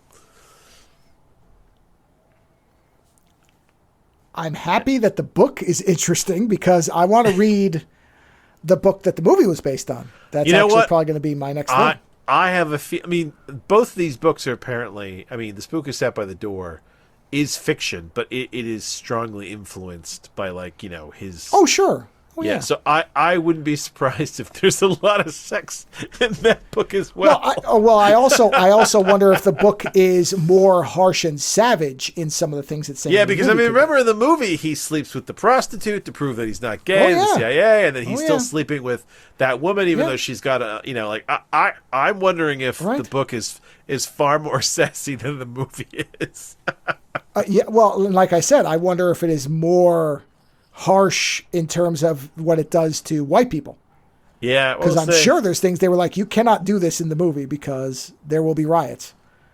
So I don't know. I want to read it because the movie was so good. I'm curious what the book is like. If it continues to be this much fun, then I probably will read it too because this book is hilarious. Even outside the sex, just his commentary about the way things work at this time period where he lives. It's fascinating. He talks about how I didn't tell you this. I fucking forgot. I did a 5 about this. I was talking to somebody, and because I was going to make this point about how many good movies, better than good movies, we have watched of the total. I mean, outside of Devil's Express, which is the weakest. Would you call that the weakest one of all of them so far? No. What was the other one? There was one that we watched that was more, I think, more weak. Hold on. Let me do it by date. What the hell was it? I don't remember now. I have to look at... Actually, you know what? You're right. Yeah, because the Kill Point is more amusing, even though it's not a good movie. Yeah. It's more amusing than it. So, yes. Nighthawk is in the whole movie. So yeah. Yes, exactly. Okay, that's right. Yeah. And plus the 2 cops and Leo Fong's hairdo make it all. So there's more keeping your attention. You're right. Devil's Express is probably the weakest of the bunch. But even that it's not an unwatch. It's not. Oh no, it's not bad. Season. It's still not bad. It's just weak. Yeah. So I was talking to somebody, because this was before we watched this 3, but it was after The Spook Who Sat by the Door. I was talking to somebody about these movies because I said, oh yeah, we're reviewing these for Black History Month. We're just doing movies that either have the standards for me were either prominent black characters Yeah. Which is how Kill Point gets in, because otherwise it wouldn't really. But Nighthawk is the best character in the movie, and he is awesome. Prominent people behind or in front of the camera, or a very strong point of view representing, basically black cultural themes or specifically the civil rights movement, that type of thing, which is what a lot of the better ones have been, like Black Caesar, Three the Hard Way, and The Spook Who Sat by the Door, certainly. And I said the word blaxploitation. Now, the person I was talking to is at least half my age, so younger. Yeah. Yes. And this person gave me this look, and I was in the middle of talking, but I saw the look, and I stopped. I said, "What?" And this person said, "What is blaxploitation?" And I realized, based on the look and the fact that the term was not known, that I'm pretty sure this person thought I was talking about movies that were celebrating the exploitation of black people negatively. Oh, it's the only reason I could. So I had to say, "Oh, okay, no, let me explain what this is. This is a genre film." And I went through the whole thing, and then it was a much different atmosphere. Okay. So once they understood, but I was like, "Holy shit!" But I didn't think about that. That if you don't know what that term means and you hear it, it's not really unrealistic to think maybe it's somebody's telling you, like, outright saying, "Hey, I'm a white supremacist, and here's some great movies if you are too." Yeah. Like, But I was going to say, we've had I was very happy that the run of good movies we've had here, where there really haven't been any bad movies, because most of these I've never seen. Some of these I have, like Three the Hard Way I've seen. Some of them I don't want to see again, but not because they were bad, just because they were so heavy. I wouldn't watch Black Caesar again. Yeah, I mean, I would not. Oh, and by the way, oh, God. So Baron Samedi is in Black Caesar, right? Do you know who he plays in that movie? You told me, but I forgot. He's the bodyguard with the shaved head who's always like the best dressed guy there. Ah, that makes sense. Yeah, he's very prominent in the scene where they attack the mob bosses at the house. Like I think he's all dressed in white at that point. Oh, it's that guy? I know who that guy is. Yeah, I remember that. Once you see him, you're like, "Oh, it's him." That makes sense. Oh, yeah. The first image that comes up when you do photos, there he is. Holy shit! Yeah, that's him. You know what? He looks a little slimmer in this. Yeah, well, I think it was a couple of years earlier, wasn't it? Yeah. It looks like it. Yeah, it was. Yeah. Wow. Yeah. There's two pictures of him in the white suit. Yeah. He and the woman, the apartment woman, are the two most prominent besides Fred Williamson, which is telling you something about what photos they care about.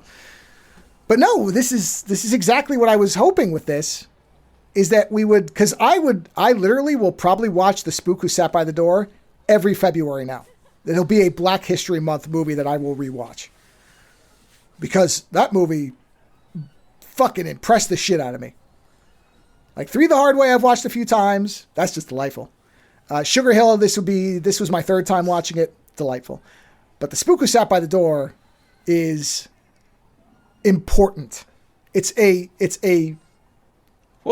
impactful movie to me. It's one of those movies that it goes even beyond like African American culture. It's a movie that says, "Hey, you know what? If you use the techniques against them that they use against everybody else, it still works." Yes. Oh yeah. That's what I'm saying. It is so far. If somebody were to say, "What's one movie everybody should watch from all the movies?" That's it. As far as, I mean, don't get me wrong, those women are great. But as far as a movie that I think people should see... Listen, those women amuse me. That doesn't mean everyone should see it. No, I mean, that would probably be number 2 just for the women. But as far as a movie that I think should be seen by people, that would be it. So this has been... Because, again, I didn't know. And especially I didn't think Dr. Black was going to be this good.